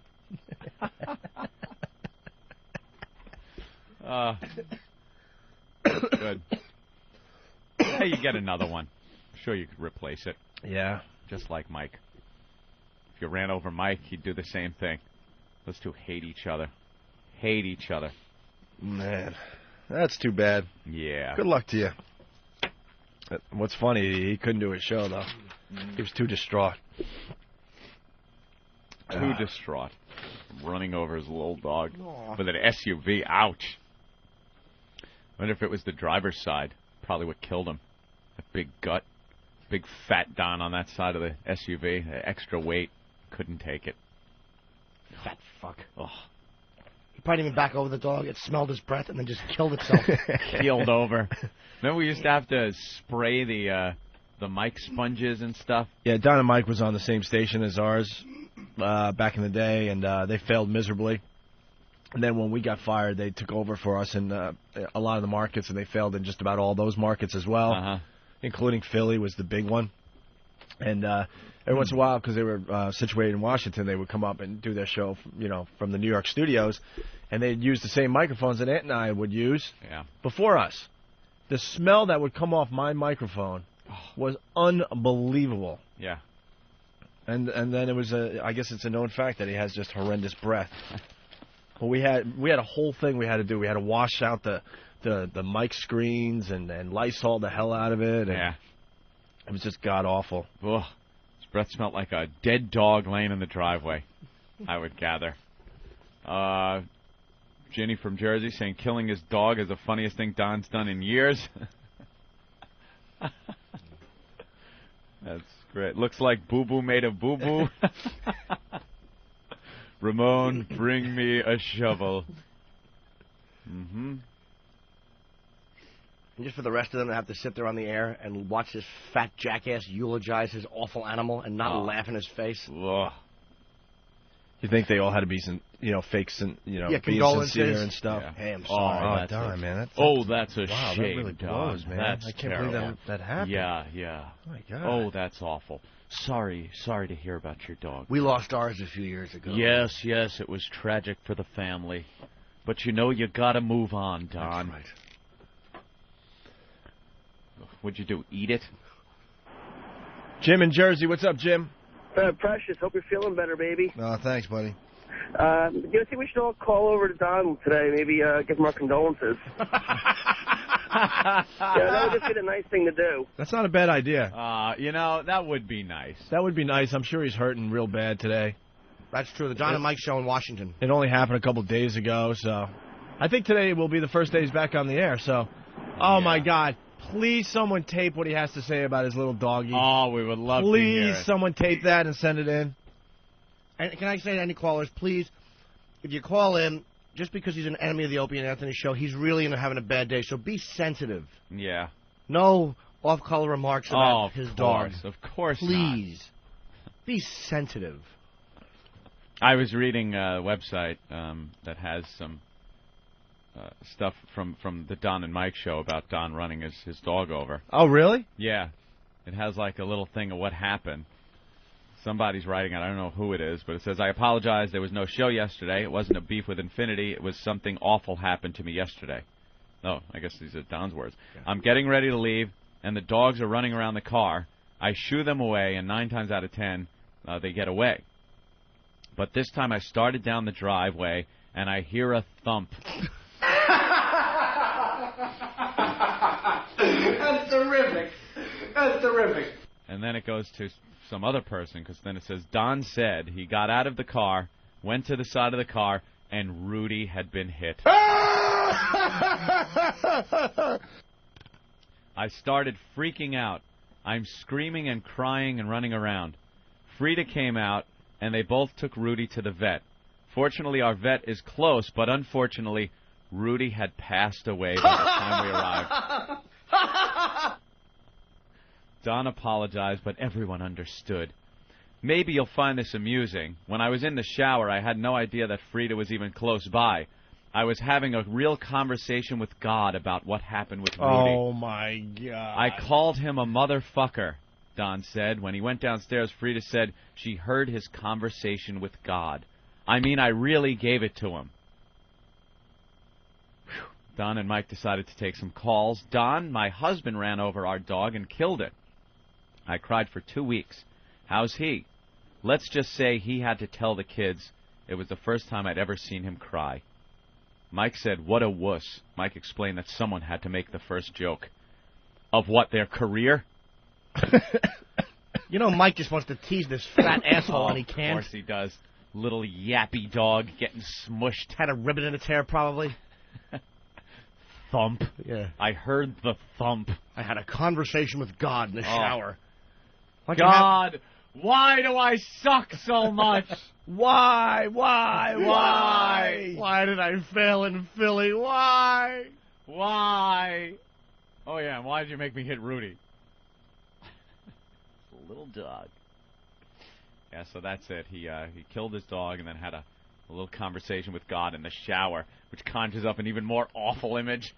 A naked, wet Don Geronimo preaching to God. Yelling at his dead dog. Yelling at God. God, why is my cock so small? And the reason Frida heard the conversation is because she has to lift his stomach so he can wash his dick. Fuck you and your boring on-air wife, stupid. There we go. Yeah. XM202. Here's Opie and Anthony when they don't suck. Good for what ails you. What? The worst of Opie and Anthony. We also got some time on Don and Mike's show yesterday, Anthony. Oh, yeah? These dopes play right into our hands. Sure. We really don't care what you say about us. Just say our names. You played right into our hands. That's all that matters. We're attempting the biggest comeback in radio history, and we're going to need some help out there. And these guys are playing right into our hands by mentioning us and telling everyone where we're broadcasting. Did they? Pesky listeners. I believe so, yeah. Well, we got one of the greatest radio stories ever. Don from the Don and Mike show ran over his little dog going to work. His little dog, Rudy. That I guess they bought when I was reading, like, his wife had a eulogy online or something. Are you shitting that me? Someone emailed to me? Was it real, or was he goofing on you with this email? No, it's real. It's real? She explained where they got Rudy and stuff, which was New York City when Don and Mike were attempting to do radio in New York and failed miserably. Yeah. So they got it from a little doggy store on the Upper East Side. Eric, you got that email? What email? Wow, you're just not in sync with me today. Doing bro. a million other You're things, usually sorry. really good. What's wrong?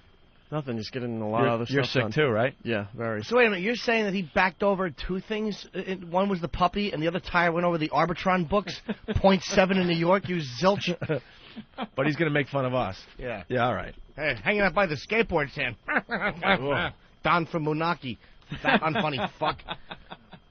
Oh, you got it? Is this there it is.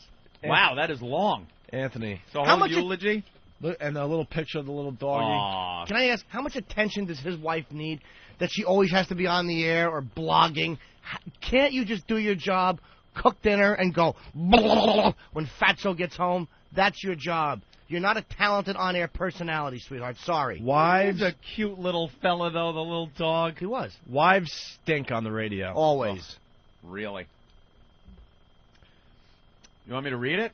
I can read it briefly. Yeah, go ahead. Rudy, from Frida's column on the website. I can't listen to Don's show today because he's going to talk about Rudy. Seems dumb to be this sad about a dog when there are so many bigger problems in the world. But what can I do? I've lost loved ones before, family members, and I know that whether it's a human or a pet, you just have to get through it and wait for the sadness to subside. Rudy was a fluke from the beginning. A fluke? I thought it was a dog. We already had 2 dogs and didn't need a third. But I was in New York City watching my husband fail miserably. Oh, which part did I add in? And was surprised to find a Chi-Chi pet shop while walking around the Upper East Side. This place was so fancy. It had a huge chandelier in the foyer and everything you could ever imagine to spoil your pet. If you had more money than sense, ha ha ha. I'm an animal lover, and I know that pet shops just encourage the puppy mills. But that doesn't mean I can't stop and look at the puppies. And this shop had the cutest, unusual breeds with coats colored I'd never seen before. Just to tease Bart, I called him and told him that I had just seen the most adorable puppy, and of course he begged me to get him. I told him that we couldn't, and using Don as an excuse, I said Daddy didn't want another dog. When Don heard that he was being made the bad guy, he called my bluff and told me to go ahead and get the dog. It was my decision. I want to puke. Is this just awful? I want to puke.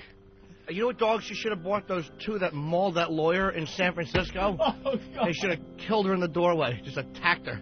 God, I want to puke. People actually live like this? Yeah. Daddy's the bad guy. So I did the dumbest thing possible when there are so many dogs that need to be adopted and so many less expensive places to get a dog if you're going to buy instead of adopt. I took home a little Cairn Terrier or Cairn Terrier from the pet shop in New York. This was the November after 9/11. So in honor of the man of the hour in New York City, we named him Rudy. They named their dog after Giuliani, huh? How That's awful. good. Did it have a little comb over and prostate cancer? They should have named it Failure. And New York City Failure. By the way, Daddy is the bad guy. Fine, they use the same excuse that Hedda Nussbaum used. Stupid. Oh, God, I am so glad I'm alone, man. I can't live like this. Why am I alone? People live like this? Rudy was small, feisty, untrainable, and the sunniest creature I'd ever seen. Although he was slowly becoming more reliable, he couldn't be trusted not to pee when the mood struck him. And for that reason, there are little gates all over my house. There should have been one by your driveway. He was fearless as long as he had Clink at his side. I guess Clink is another one of their dogs? I guess. Funny name. When he went on walks in the woods, he would dart after any animal he spotted, thinking he could bring down a squirrel, raccoon, or a deer. He'd be off on the hunt, like a flying slipper. What? Wow. With a squeaky bark every step of the way. Doesn't Rudy sound like a fun little guy? Sounds feisty, Ant. Little feisty thing. Little spunky. He missed out living the posh life with some old lady in the Upper East Side. But he got a pretty good deal nonetheless. Sure did. A tire in the spine. Boy, I'm sure Rudy would have signed up for that in a second. Dumpster breath and a tire in the spine. Paradise, dog. Welcome to it. Oh. Dog eats his ass just to get the smell of his breath out of his face. Boy, got a good deal nonetheless. Are you saying Don has really bad breath? No, I'm not at all. I'm saying that Rudy's ass is really nice. Or was until its intestines were shot out of it, thanks to old late for work. Clumsily backing over the little fella like it was a speed bump. Oh, old late for work. Ah, goddamn. Whether through the woods... walks through the woods, brother dogs to wrestle with, and way too much human attention. Beth Ann and I often have been teased because our human children have a place in our hearts only marginally more significant than our dogs. Aww. That's great. All right, enough. I've got to apologize. I know this can't be interesting to anyone but me, and I'm sorry. Oh, no, it's very interesting. I won't go on with stories of Rudy except to say one more thing about him. He was always happy. My other dogs and my cat will have their moods, but not Rudy. He was insatiable with affection. He could be loved. Oh, he couldn't be loved enough and never stopped wagging. Any creature that could smile at Don before he had his morning coffee and get a smile and a scratch in return had to be special. Why did he smile before he had the coffee? Because he knew that would make the breath completely unbearable? I better smell it while it's just plaque and dog shit as opposed to coffee on top.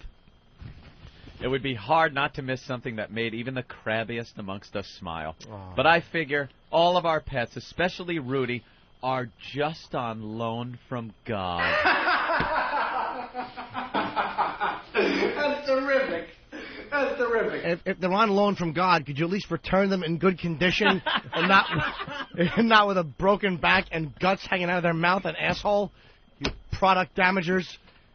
Yeah, look how you returned my gift. Yeah, hey, the video's all untangled. If you borrowed it, could you at least brought it back in decent condition? You had the loan for another 10 years. You brought it back early and in awful shape. You're not going to get another one now. It's going to wreck your dog credit in God's eyes.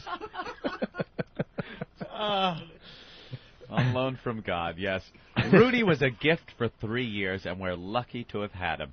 Hopefully he'll come back again to brighten someone else's life.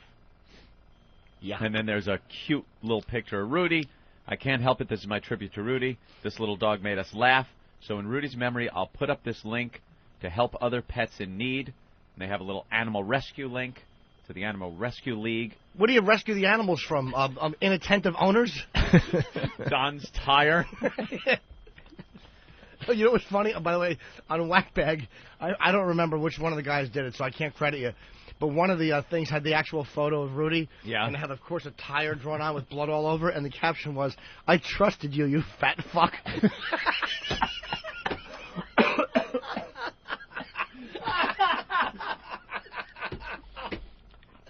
Trusting little dog. You just know, too, he was jumping around the car because there's his master. Yeah. And he's all happy to see him. He's leaving for work. Don just going, get out of the way. Come on, get out of the way. Oh, my God. Puts it in reverse. Little Rudy jumping up and down, and all of a sudden jumping. I'm so happy to see the pain! Why the pain? Not understanding what it's all about and why his master is inflicting him with such pain. Ow, why have you hurt me when I've only given you love? Ow! Yeah, and then slowly death creeps in. Well, he didn't know to get away because Don was going, shoo, shoo. And as far as Rudy's concerned, that's what his breath smells like, the underside of. Little Rudy. Little Rudy gone. Gone but not forgotten. Yeah, not forgotten at all because our listeners got into the program yesterday, Anthony. Hello? Why are you calling a radio show that's just begun? You must have something important to say. Yeah, how much is that dead dog in the driveway?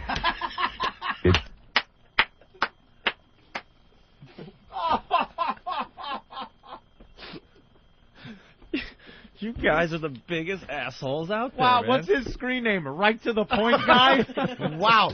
Who's on that thump button, by the way? Michael J. Fox? That was the fastest line ever. How did that get through? Oh, yeah. Ass looking at the pictures. Oh, it's cigars and scotch, by the way. Of course. Yeah. Oh, he got some great stuff on Whackbag. He does a lot for the program. Cigars and scotch from whackbag.com. Is that in the Photoshop section? Yeah. Look at his little face. And the tire, and he drew blood all over. Dude, that is so... It looks like he's saying that. I trusted you, you fat...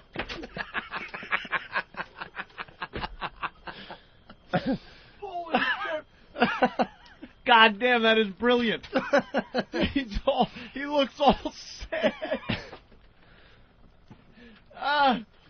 God, you heartless bastards. Oh, my God. Oh, my God. Hello? Why are you calling a radio show that's just begun? You must have something important to say. Yeah, how much is that dead dog in the driveway? It didn't take long, did it? No. It's almost like what the 24 hours He's still there. have passed. That doesn't hurt. It doesn't hurt. I bet it hurt the dog. You waited for a long time to do this. It doesn't hurt. I only wish it was your head. You know, wow. I do give Don and Mike some props. Yeah. This is the difference between Shannon Burke and Don and Mike. Shannon Burke, didn't know what to do. At least these guys are going with it. They just went with it, left them on the air to make little injured doggy noises. At least they took the call and went with it and tried to do some kind of radio with it. But unlike Shannon Burke, who's just a newbie in the business, obviously. Doesn't hurt.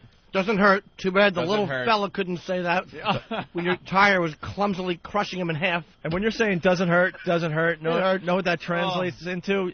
Don wants to strangle this guy. It hurts really bad. Because you know something? He's laying there in bed with Frida, who was just crying her eyes out. He spent the whole night like that, having to deal with that. And he comes in and some heartless bastard... How much is that dead dog in the driveway? And then he's just making dog sounds in the background. Pat from Moonachie says Rudy looks a little tired. And another one, Rudy looks a little run down. That's not bad. Tired. That's funny. You pun-doing red-faced ass. It's pretty funny, though. Face is as red as Rudy's pelt.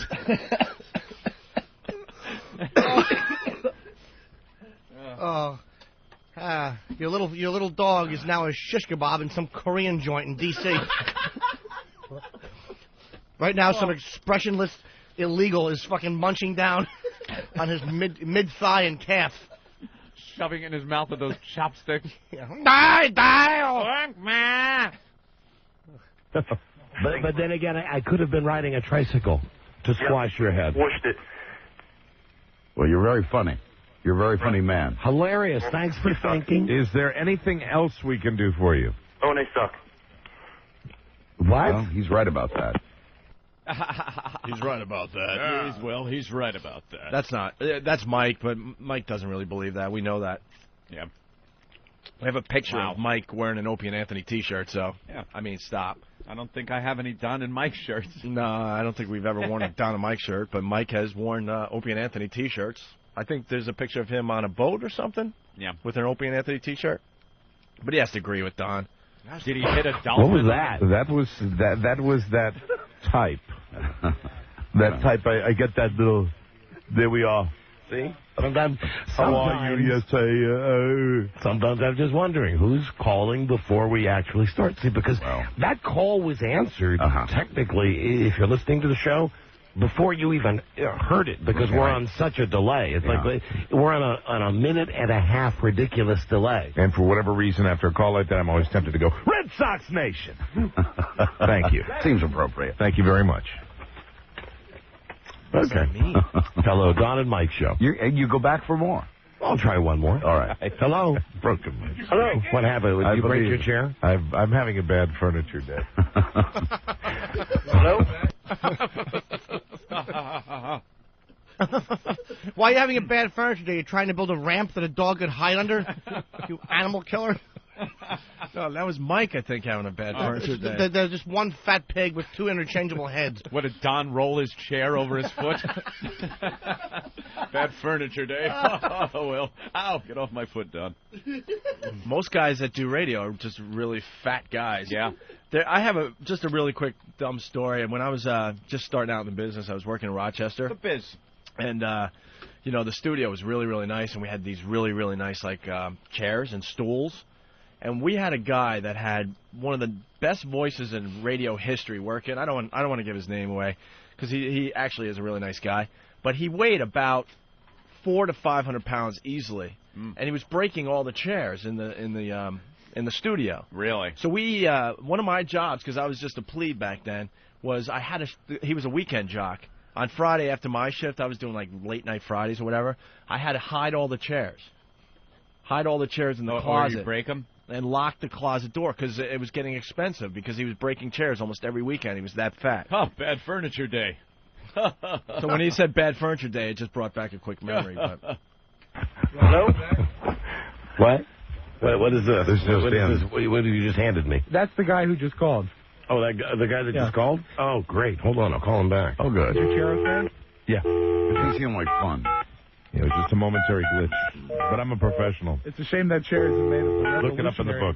Revolutionary Tempur-Pedic material. I wish it was, how do we get this to the consumer? Thanks for coming in, Bill. And no heavy lifting. Give me a second. Because this guy I will put on the website. What the hell? He was just a jerk. Wow. He's annoyed. Whoa. Oh, careful, Mike. I don't have his permission to put his voice on there. I'm sorry. Mike is breaking his chair right now. Sorry. Mike, I'm sure it's faulty construction. Wow, I thought we did nothing on our radio show. My God. There's nothing going on here. And this is the edited version. Yeah. I told Steve, edit this down. And he's talking about putting this guy's phone number on a website. I am sure it is faulty construction. How about Mike? just a little lemon? Junior? Can I just get a little lemon in my water? Hey, no, I'm still waiting for this guy to pick up the phone. This brave man that called about my dead dog. Junior, just a drop of honey. Just a little honey.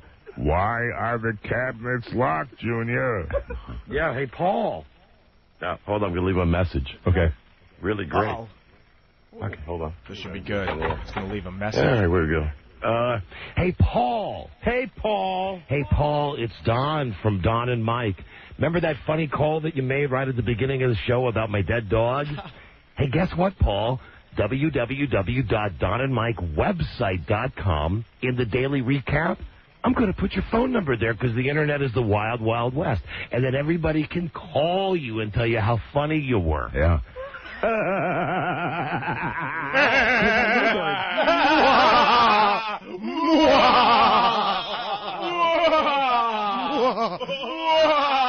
I come to suck your blood. Wait, that's not yours. It's your dog's and it's on a tire.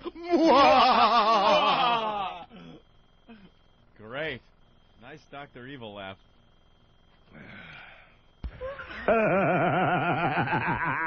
Because I know there are jerks like you out there. But just stay on the line to take your medicine. Don't just hang up. Good luck at the Improv. See you in hell, Paul. Bye-bye, Paul. You'll be the fastest burner of all time. What? See you in hell. See you in hell.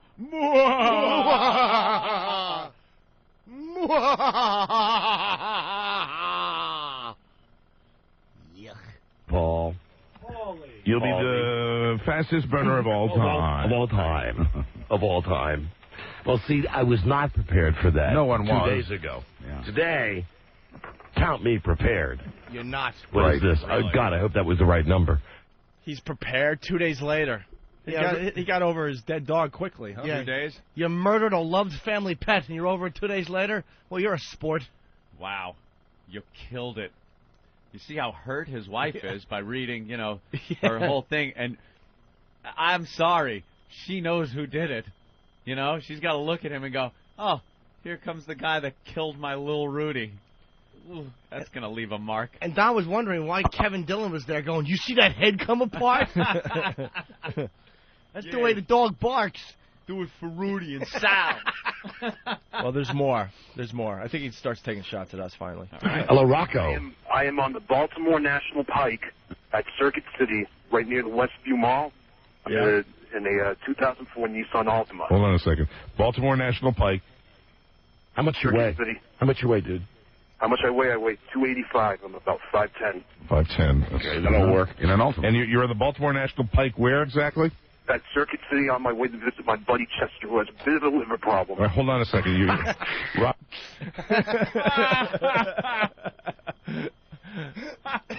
More Chester crap. Rocco, where's the Circuit City exactly? It is, if I am going, I believe it's eastbound. It's on your left side. It's right before 695. What town? What town? Cantonsville. What kind of car? Do you mean Catonsville? Oh, what kind of car? A Nissan Altima. Okay. Oh, Buzz, you said that. Right. Did you mean Catonsville? Cantonsville. Catonsville. Or Cantonsville. Or what? It is Catonsville, Maryland. Yeah. Are you an angry fat guy? There you go. Hey, ass, guess what? We got a delay. Anything else you'd like to say? Punching out. Yeah, there you go. Punching out. Punching out. Let's see what happened here. He hit the delay because the guy started mentioning our names reference. and stuff. Yeah, listen, you could hear the phone call jump. Like, anything else you'd like to say? Punching out. Hold on, man. Wait, what happened, Opie? Are you an angry fat guy? There you go. Hey, ass, guess what? We got a delay. Anything else you'd like to say? Punching out. Yeah, there you go. Yeah, there you go. That's a good guy. Yeah, That's a bright guy right there. You know what that is? That's a sign to me that Opie and Anthony are happening. Absolutely. They are happening. They're as happening as yesterday's headlines. Boys, you can have your prank callers, but they ain't getting through. Bingo. They ain't getting through. They ain't getting through. They just got through, you idiot. Please. All we want is about your dead dog. Yeah. One of our prank callers got through and talked about your dead dog, and then now you're saying Opie and Anthony, Opie and Anthony, Opie and Anthony. That's all we need. There you to go. make ourselves bigger, you idiots. And I love the way the other one guy went, bingo. Bingo. That's everything that's wrong with that show. Yesterday's headlines. Yesterday's headlines. Ha, ha, ha. Bingo. How are we yesterday's headlines? All these jealous because no radio one's guys making a out big there. hullabaloo over us. That's right.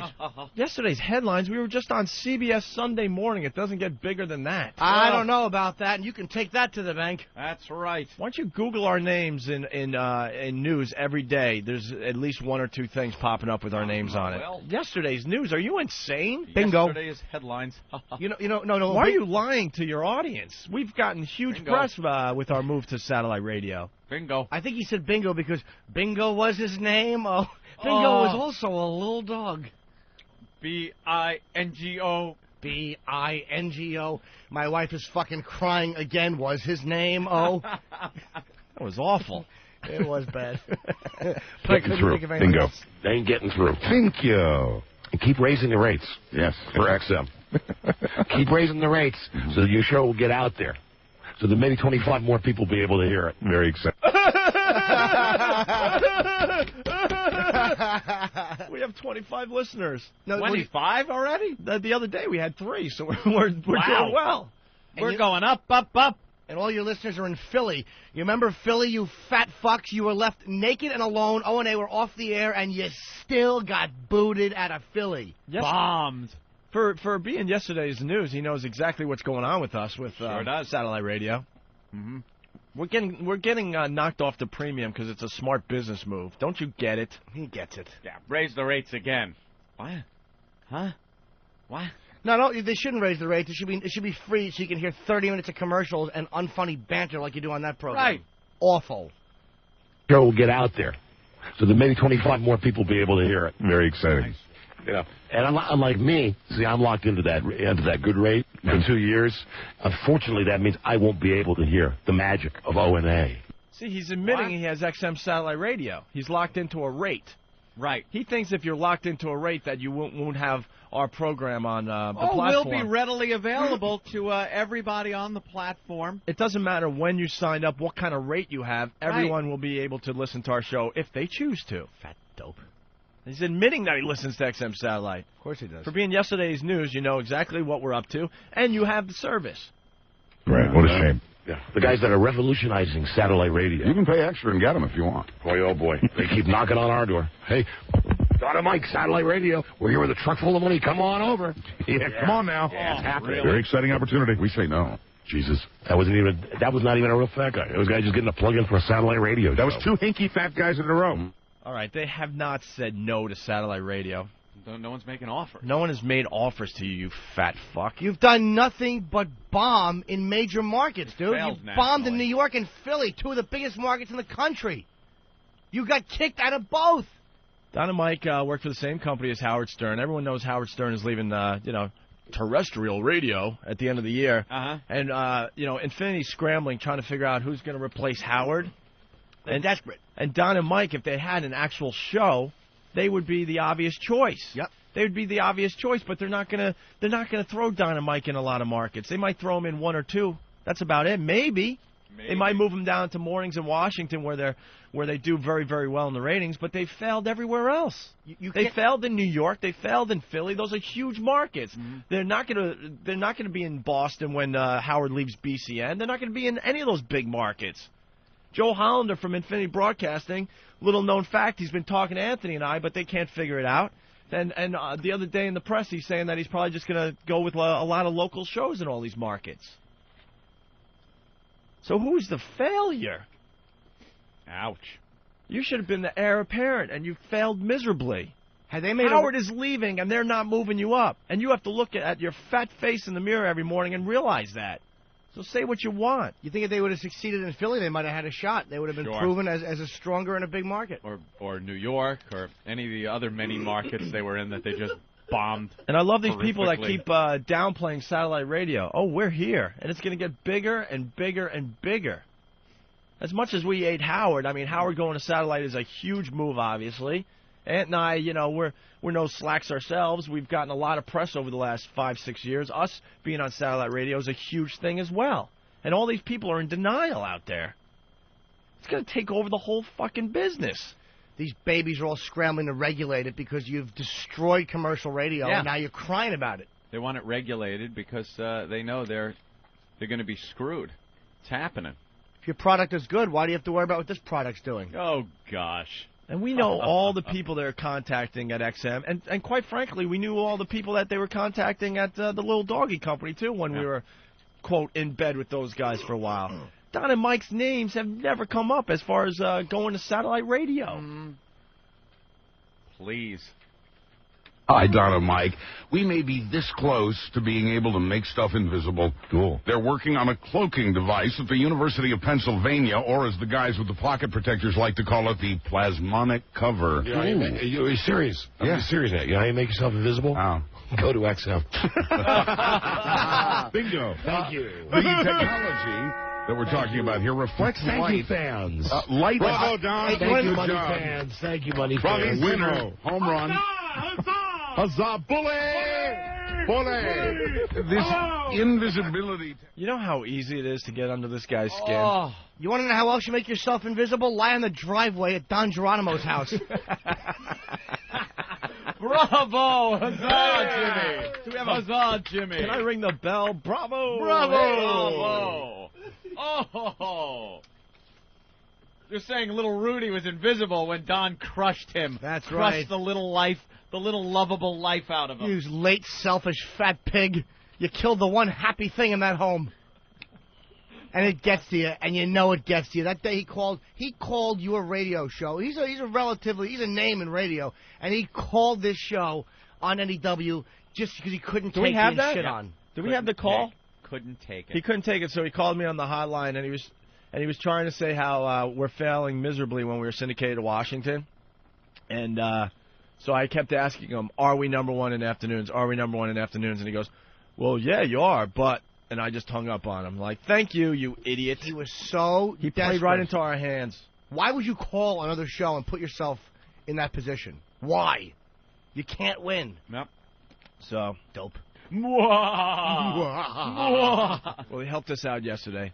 It's all about getting our names out there. That's why we do the assault on the media, and we get our names on other shows, you know. Yeah.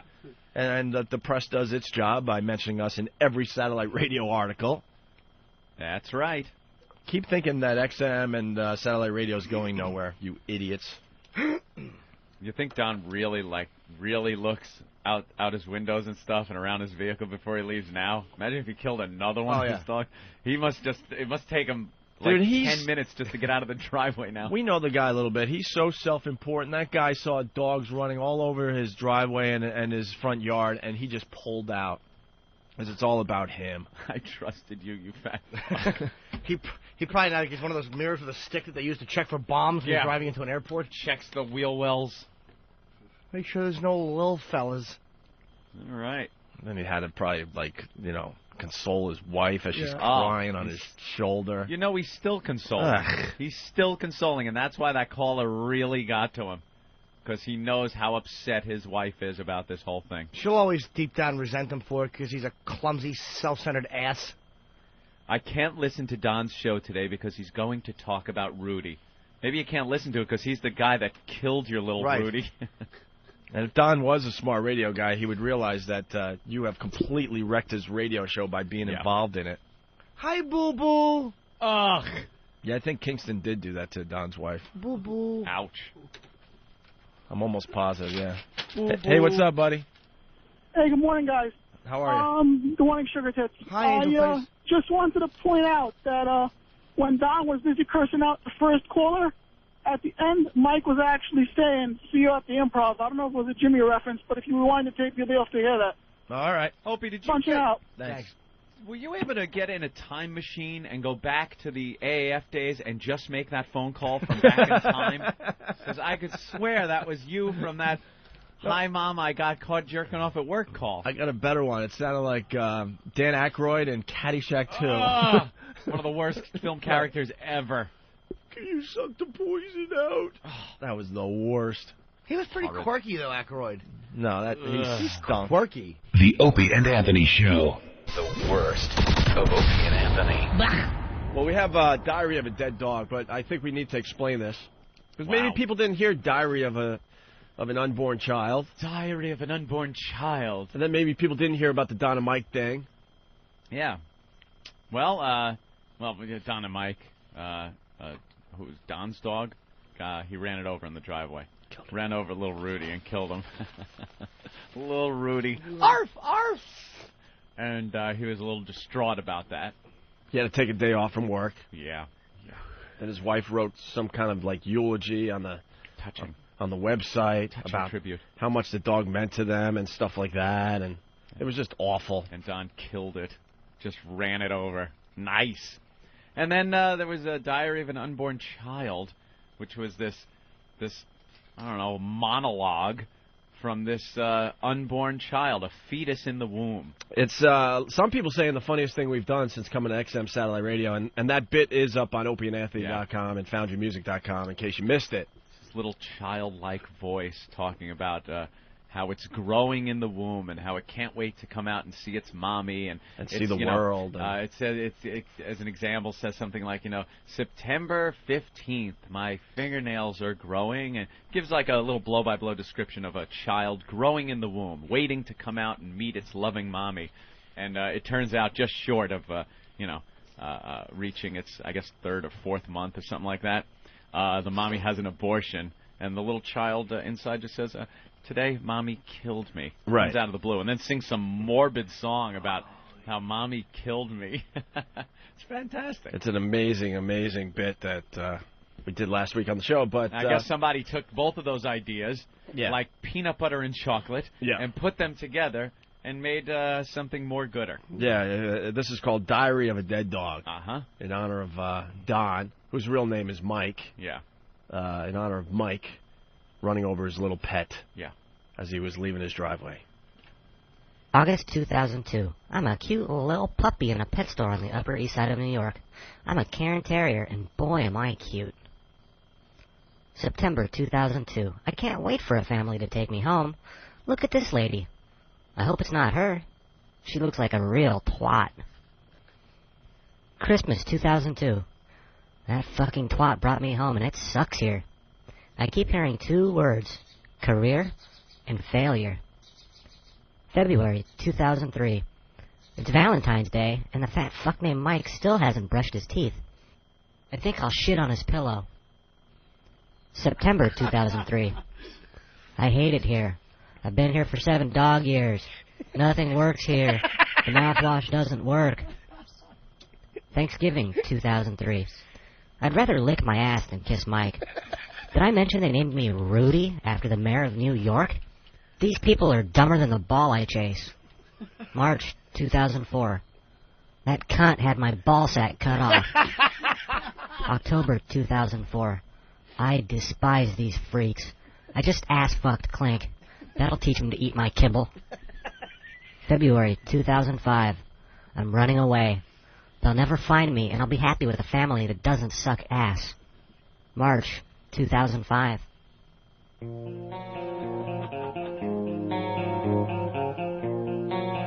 You killed me. You ran me over because you were late for work.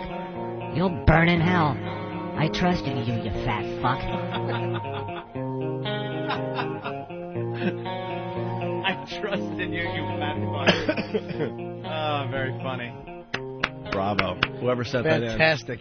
I'd give you credit, but it's not in front of me. The Diary of a Dead Dog. That's P. Niggity. P. Niggity? Yep. P. Niggity did that, huh? Another P. Niggity creation, huh? Very funny.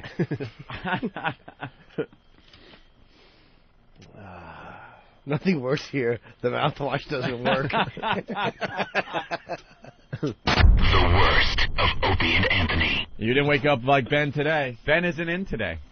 Why isn't Ben in? He called me. I got up at like, I was up at like 3:30 this morning, and the phone's ringing. It's Ben saying that he's just shitting like he's never shit before. Ooh. And he says, I would rather deal with this at home than at work. I'm like, yeah, whatever, dude, because we don't want to deal with it. Is he flinging his windows open in his bathroom? Frigid cold in there? He's sweating more than usual. His head's sweaty. Right. He's on the toilet. His legs are shaking. Stupid glasses are askew. Poor Ben. Awful Boston dumps. His big hog is resting in the toilet water. Lazily hanging in there. Takes a nice chowder shit. The bottom of his balls are just brushing up against the water. Yeah, I don't know why, and I'll admit it, but Jim and I are obsessed with Ben's hog. We're trying to figure out what the hell's going on in the front of his pants. We don't. We've said this many times, but for the new listeners, we don't know if he has just really big balls or he's got just an enormous hog. It really is. You can't not look at it when he bobbles in the studio with his messy hair. He's a very hairy guy. Perhaps it's just a lot of hair. All in a disarray, like on his head. Ben's a mess. And now he's crapping. What's the update with Ben? He still won't come on the phone? God, he's got me in bad shape today. Anyway, he won't come to the phone? Ben is very, very sick. I just got done talking to him. I explained to him that you'd like to get him on the air, but he said, I can't even get out of bed. He said it's bad sushi, he thinks. So. Oh, really? Never good. Yeah. He had some sushi last night. He can't move. He's bad sushi. Yeah, he's running to the bathroom every 10 minutes. And Ben never gets sick, to be honest with you. Yeah. Mm-hmm. Ben never gets sick. So if he's out, it's bad. Is he puking or dumping? I think it's both. Ugh. All right. That's why I'm always paranoid about sushi, but everybody thinks I'm nuts. Yeah, see? I know everyone I know has had bad sushi at one time or another. I eat sushi all the time. I got sick once, and it was because I went to one of these stupid lunch places that advertised, half-price sushi. Oh, dude. Which it was years ago. I learned my lesson. Yeah. And I brought the sushi home, and it tasted bad right away, so I stopped eating it. So I didn't get that sick, not like a Ben. And then I decided to try to feed it to my cats at the time, and the cats wouldn't eat it. I'm like, if the cats won't eat sushi, I'm like, bad sign. I am in deep S. Oh, deep S. And were you? Oh yeah. And that was just from I think I ate one piece. Ben probably shoveled it in, laughing and giggling, not thinking. Oh, I'm doing fucking gossiping and having a great time. I was with Bono, hanging out with Bono, and dude, shoving it down his gullet. My worst experience. I was going to the beach, Robert Moses or something, out there on Long Island, and went to one of the delis, got myself a nice ham and Swiss on a roll with mustard, right? Yeah. And then a side order of potato salad. Potato salad. Nice little whatever, quarter ounce or First half of all, ounce, let whatever. me chastise you for potato salad on the beach.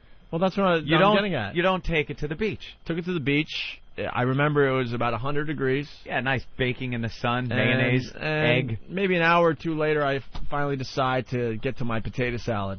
Good choice. That was very, very mayonnaise-y. Mm-hmm. And I ate the thing. And then I had to go out east to have dinner with my brother. And to make a long story short, it got so bad, the diarrhea, that I was dry heaving from my butt. Nothing else would come out, but I was still contracting. Like it was just opening up and puckering. It was going.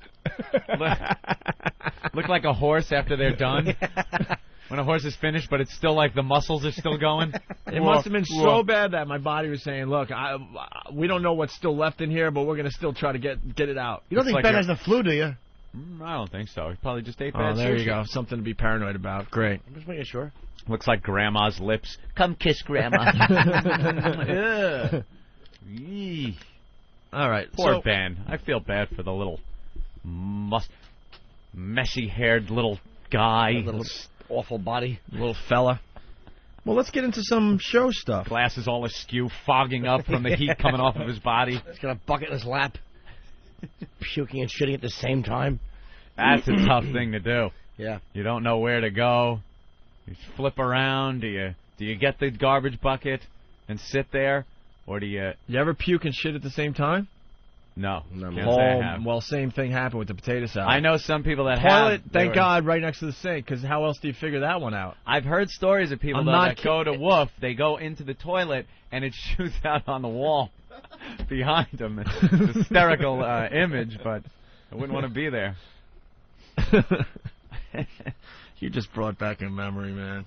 Gee, really? Sorry to hear that. From the frat house. We had this disgusting pig of a guy. He was a fat guy. I don't want to say his name. The guy would get so hammered, and then he would have explosive diarrhea, and for some reason he needed to sleep naked in the TV room with a blanket. Jesus. And I guess why didn't you tell the guy? Knock it off. Whatever. He's, you're in your room, whatever. I mean, these guys would come home at 4 or 5 in the morning, whatever they want to do. And he I guess he would be so drunk he would just take his clothes off. Like, he had no idea what was going on. He's one of these guys. Yeah. And we actually found crap on the walls, all over the couch. Like, he had his ass exploded, like, all over the TV room. And instead of, like, the rest of us getting pissed off, we were just amazed. Like, how the F... Just crapped all over the walls. What position do you have to be in to get crap, like, I don't know, 5 feet up on a wall? And then the guy's apologizing because he doesn't remember anything. Of course not. The Opie and Anthony Show. Do we have an update on poor Ben? Ben's very sick. Both phones are off and dumping both into voicemail. Is he sleeping, you think? Oh, wow. I think so. I think he's in a lot of pain. I wish he was in here. We should have spun him in a circle. Oh. He's puking and crapping his brains out because he ate bad sushi. Yeah, that's what he's saying. Hearing. Yeah. The reports are in. Hopefully we'll get an update tomorrow. Usually that's a 24-hour thing, right? If you get the bad sushi. Dude, I'm fucking... I bet he can't even be herky-jerky today. He's probably like, dude. The second he herks or jerks, he craps himself. He's like only herkying. Like a doll that's running out of batteries. He's just... His messy hair is all matted down with sweat over his eyes. Tippy Tom underwear. The poor guy. Oh, he's a mess. He's more of a mess than usual. Poor little Ben. Poor Ben. His little hedgehog body all curled up in a ball as he shivers. And he can't get the sheet to cover his big cock. Keeps flopping over the side of the bed. Hits the floor. Yeah. All that body hair shedding on his bed sheet. As he shivers. Making a little hole in his mattress like a den for him to just lay in, sweating in it. Leaning over the bed, just vomiting into his bucket. Every time he sneezes, he has to change the sheets because he's shitting onto his nice bed. Shoo, flarks. I bet you when he's in the bathroom, he looks like toothpaste being squeezed from the middle, just both ends shooting some type of vile, smelly liquid. We now go inside Ben's bathroom.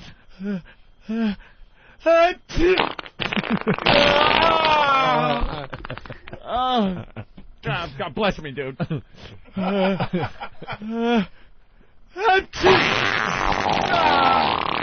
That's insane. It's nuts. It's crazy. It's insane. Call back to yesterday's show. Oh, that's crazy. That's nuts. That's insane, dude. Dude, my friend in Boston. As he's clapping, he's clapping and herking as he's puking and shitting.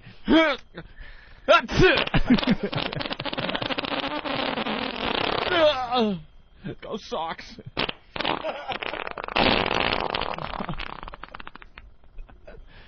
Oh, bad sushi. Toilet bowl's glowing. Poor Ben. That big head, it's hard to get it completely over the toilet because when he bends over, his skull hits the lid, so he pukes half on the front of the seat and half in the bowl. He has to go sideways so that big head doesn't hit the upturned lid. He's clanking the septic tank. Clank. You hate when you're sitting there like, nothing came out. I go,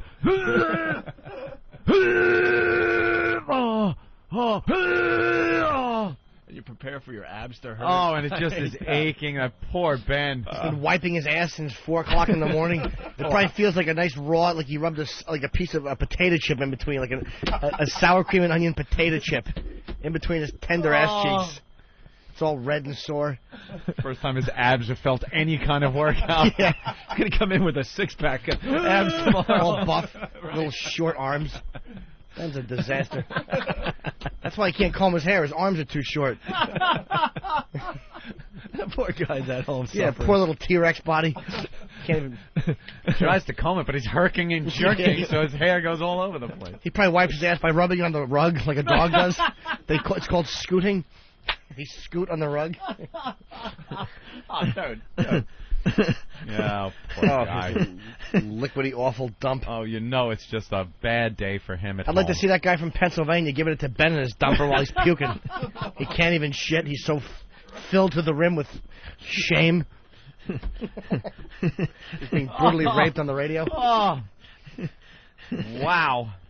And Ben hates when we talk about his personal stuff or his cock. I know. I can't stop talking about it. I wish he was here. He hates it. Yeah. Oh, that bathroom. Who's going to clean? Does he have a maid or something? I hope so. A street team of some sort.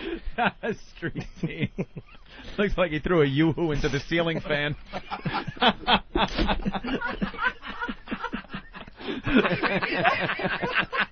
Someone's got to clean that up. Oh, that's fucking hilarious. My second chocolate beverage joke of the day. And they're both gems. Thank you, sir. Oh, that's funny. It's dripping onto his rug. Oh, I hope his whole apartment is ruined with his shit and vomit. I hope he puked into every electronic component he has. Dude, I got shit in my cell phone.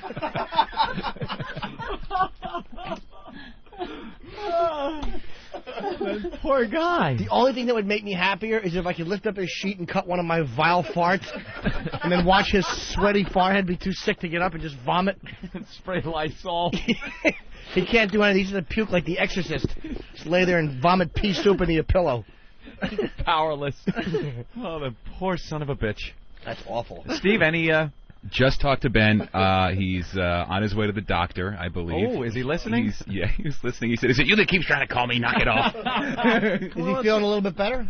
Not really. Gotta go to the doctor. He's in bed. He can't stop sweating, and Can we call out? So he's back to normal. That's good. When can he sweat?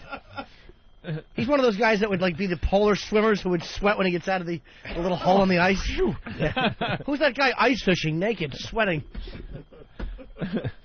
Oh, he's going to the doctor. Yeah. He sounds serious now. No, he's fine. He doesn't sound like he's in good shape. Has Every he been time taking Pepto-Bismol or something? Yeah. He said We just want to say hi to him real fast. he won't. He sees the number on the cell phone and he just won't pick it up. And then he calls my other cell and he goes, "Stop it." What does he think he is, Earl?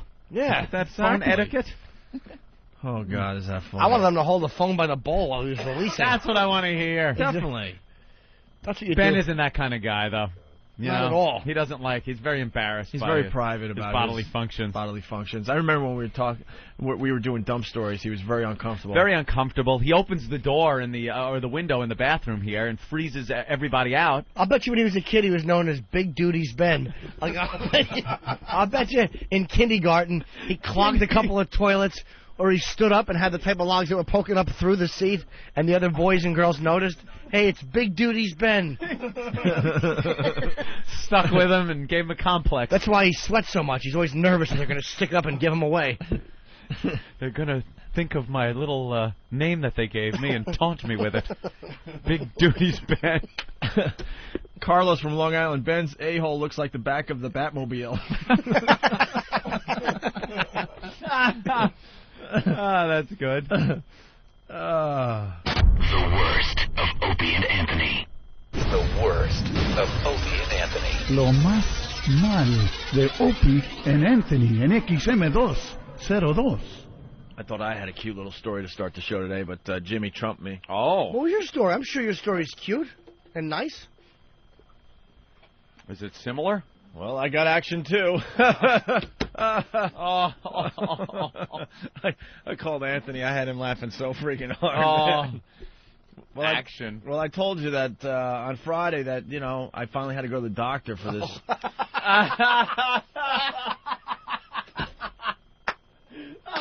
Jimmy just starts laughing immediately. That is exactly the same thing, by the way. You go there, and then you call and tell your partner exactly what happened. Yeah, okay. Exactly. Well, Anthony, I got a story for you. You ready? I love you. Are you ready, Ant? This is one's going to turn you on. Yeah. This is going to help our relationship. I've been talking about it off and on about the constipation, so I went to the doctor. My doctor that I've been, with for like 6 or 7 years. Yeah, my doctor, Vinny Boombox. Because, it was getting so bad. I was getting really bad headaches from time to time. And all those toxins backing up. And then I was getting like a slight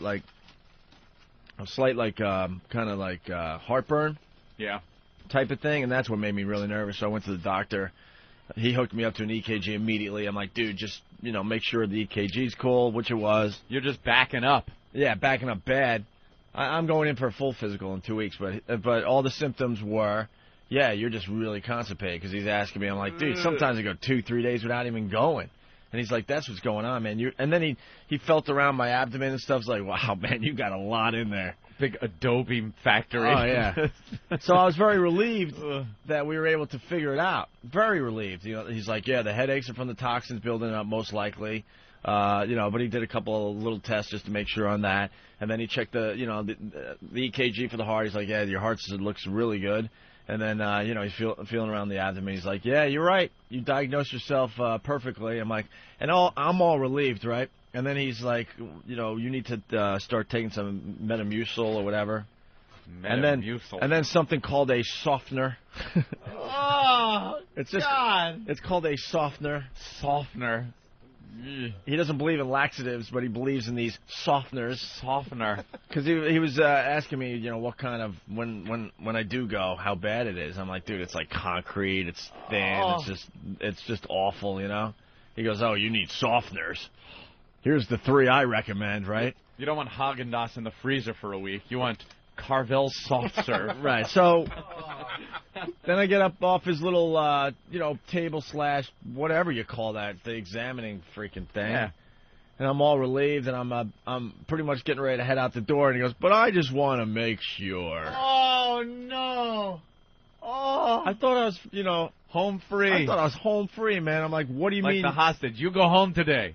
What do you mean? Dress you up, take you out to the car, and then go, not today. I go, what do you mean you want to make sure? And that's when I wish I had some dramatic music. I forgot to tell Eric to load that today. Do you have the any psycho music or anything like that? Might have something. Might have something good? All right. You all loaded there? I don't know if this will work, and that's when... Yeah, that'll work. So I'm heading toward the door. He goes, well, I just want to make sure, I'm like, what does that mean? And I turn because I'm sort of out the door. Yeah. Like I'm reaching for the handle, and I turn. And that's when I see, with his back turned to me, putting on the glove. Not the glove. And then it's going through your head, what other things could he use the glove for? Can't be just that. And then he knows it's awkward. He knows who I am, which I think makes it a little stranger for him, Opie? Right. By the way, when I went into the doctor's office, I got to back up just a little bit. One of the ladies that works there, she's about, in her early 30s, I guess. She works at the office.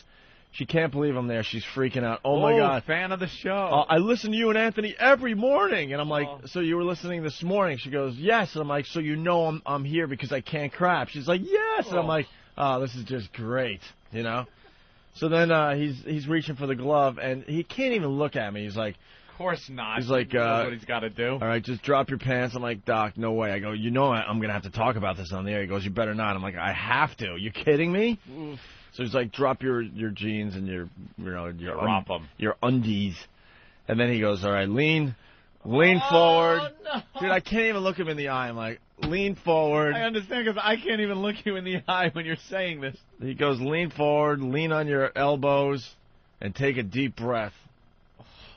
Here it comes.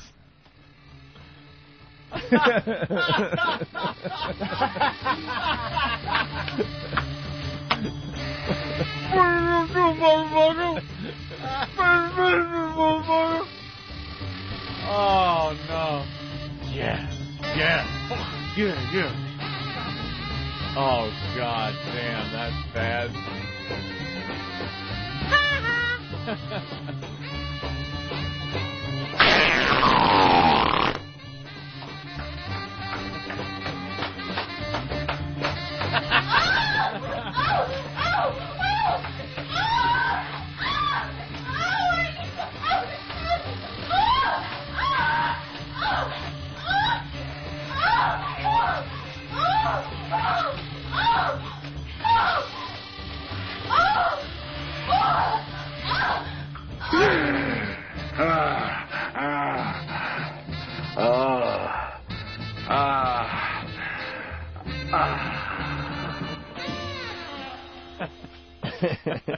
Thank you, you asses.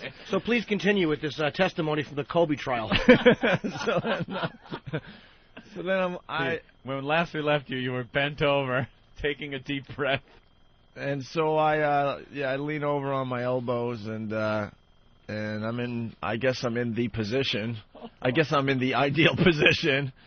And it was pretty much like Chevy Chase and Fletch, it was time to sing Moon River. This is a giant cock. He goes, all right, take a deep breath. I took a deep breath. He goes, exhale, and then, oof, and then it happened. Oh. Then it happened.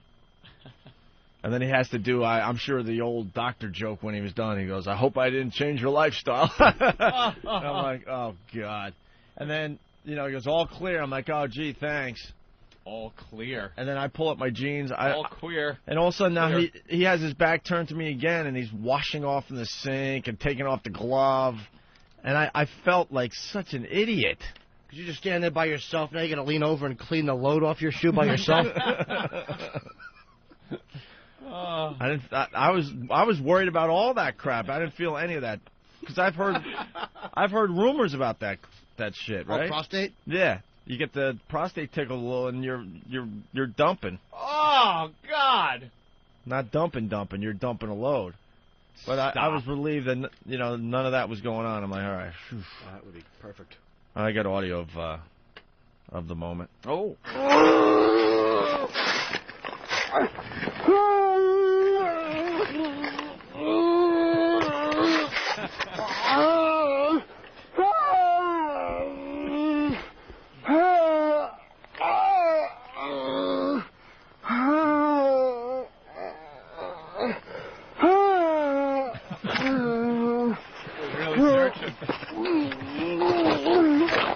That's actually audio of the doctor. So of course, as soon as I leave the damn place, I got to call my pal. I'm like, Anthony? Yeah. I'm not a virgin anymore. Oh, you took it. Anthony starts laughing his ass off. Did it hurt? Was there pain? I was just really, I can't really describe it. It was kind of just uncomfortable. I would assume it would be uncomfortable. It didn't hurt. There wasn't any real pain or anything? No, it's just a very uncomfortable thing. Oh, it certainly sounds like it would be. Oh, God. It gives you the feeling that you need to dump. Really? Yeah. Oh. So, there you have it. XM202. I have a confession to make, Anthony. Oh.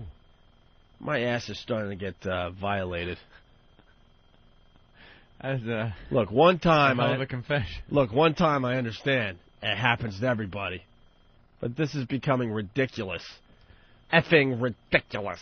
Well, I know what you're talking about a couple of weeks ago. Well, I like teasing it like that, so maybe a few of our listeners just drove off the road going, "What the fuck is going on with that idiot?" You got the finger. Got the finger. The gloved finger of the doctor. And I got it again. What? So now I'm starting to think there's something going on with the doctor. It was the same doctor? I'm starting to think. Wait a minute. If it's the same doctor, can he remember what he was feeling around for last time? Well, Why did he need another? Let me back up. So, back up into the doctor's finger. That's what you've been doing. Moon River. Remember I had the problem with the crapping and all that. How can we forget? So I went to the doctor for that, and that's when I got the initial, hey, I'm not a virgin anymore. Hey now. Yeah, there it is. So, and then I set up my physical because it's been a while. Uh-huh. So my physical was Friday. Even though I was in the middle of a respiratory infection, strep throat, and also a heavy cold coming on. So I go back to Long Island to go to my doctor's office, get my physical, and he was very happy with everything besides, my stupid illness that I had. And then I'm getting up. He gives me all sorts of meds for this and that, for stupid stuff, and all of a sudden he goes, one more thing, and I'm thinking... Oh, not one more thing. But that's what he said last time, and I'm thinking, well, what could he possibly want this time? You did this already. No, 'cause I didn't know at that point. He goes, well, I already had my pants dropped because I had to do the famous cough thing. And I don't know why they make you turn to the left. What is that about? I think that's plain and simple so you don't cough in his face. Or in really? his general direction. I don't think it has anything to do with what he's feeling for. Oh, I always thought it was because he doesn't want you seeing that he's actually enjoying the process.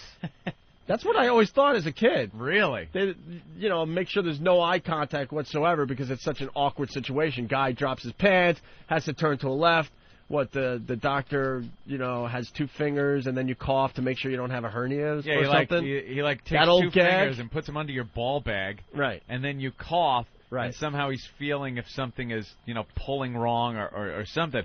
but you're turning the head, and I think that's just so you're not coughing in the doctor's face. I got to tell you, general direction. Very early on, I was very suspicious of that whole thing. Yeah. In school, grammar school, whenever That's it the starts. worst. Do they still do that in school? That is the worst because puberty hasn't hit yet. Usually it's a nurse. Really? Yeah, I think in guy doctor. I think in my school, maybe they did. I don't know now. Whatever. It's just a guy doctor sitting there with lines of young hairless boys stepping up to him so he could touch their sack. What an amusement park that is for a pedo. See, and I'm convinced that, gynecologists go into it because, hey, they're somewhere down in their psyche, they're pervs. Right. I'm convinced of that. And you could call and say, yeah, dude, you don't understand what we have to look at every day. No, man. You're looking at all the old ladies and the messes hoping for that 17, 16-year-old coming in for her first visit. One. Who are you kidding? I've never done this before. Yeah. All the medicine you could practice, you choose vag medicine. Stop. Yeah, why you want to help people? A lot of people have bad feet. Right. Why don't you become a foot doctor? Oh, well, the foot doctor thing is that's obvious, too. You think that's a fetish? Oh, yeah. Yeah, who else Without a doubt. Who else You're would going want through to deal with medical that? school, and they finally go, so, decide what kind of medicine you choose. The foot. We all are we're all perverts and sexual deviants deep down in our psyche, and even though it's your profession, you're thinking, well, I'm going to make a living as a doctor, and I just happen to have this foot fetish thing happening. So I could cover. So up I'm both gonna, of those angles. I'm gonna be a podiatrist. What explains the proctologist, the asshole doctor? That's what the hell? Who goes into that? Going, yeah, proctology. That's where I want to go. Right. Because you know damn well, like, I don't know, any other doctor, you could pretty much make the same amount of money as the ass doctor. Right. So you're not into it. You're not getting into that specialty just for money. Anthony, we all have dreams growing up. You're going through school. What do you want to be? I want to be an astronaut. Yeah. So it's the same thing with choosing what kind of medicine you want to, practice. Yeah. So if you're choosing ass or foot or vag, that was your first choice. It's because it's your fetish. Right. Yeah, you're going to I'm a school. horn dog. I'm this is not Opie talking, by the way, because I know how you assholes make promos. I'm a horn dog. I'm bisexual. I'll be an ass doctor. Right. Covers all bases. Certainly does. I make money. I could use my my degree and look at man ass all day long. And look at man ass all day. You tell me it's different than that.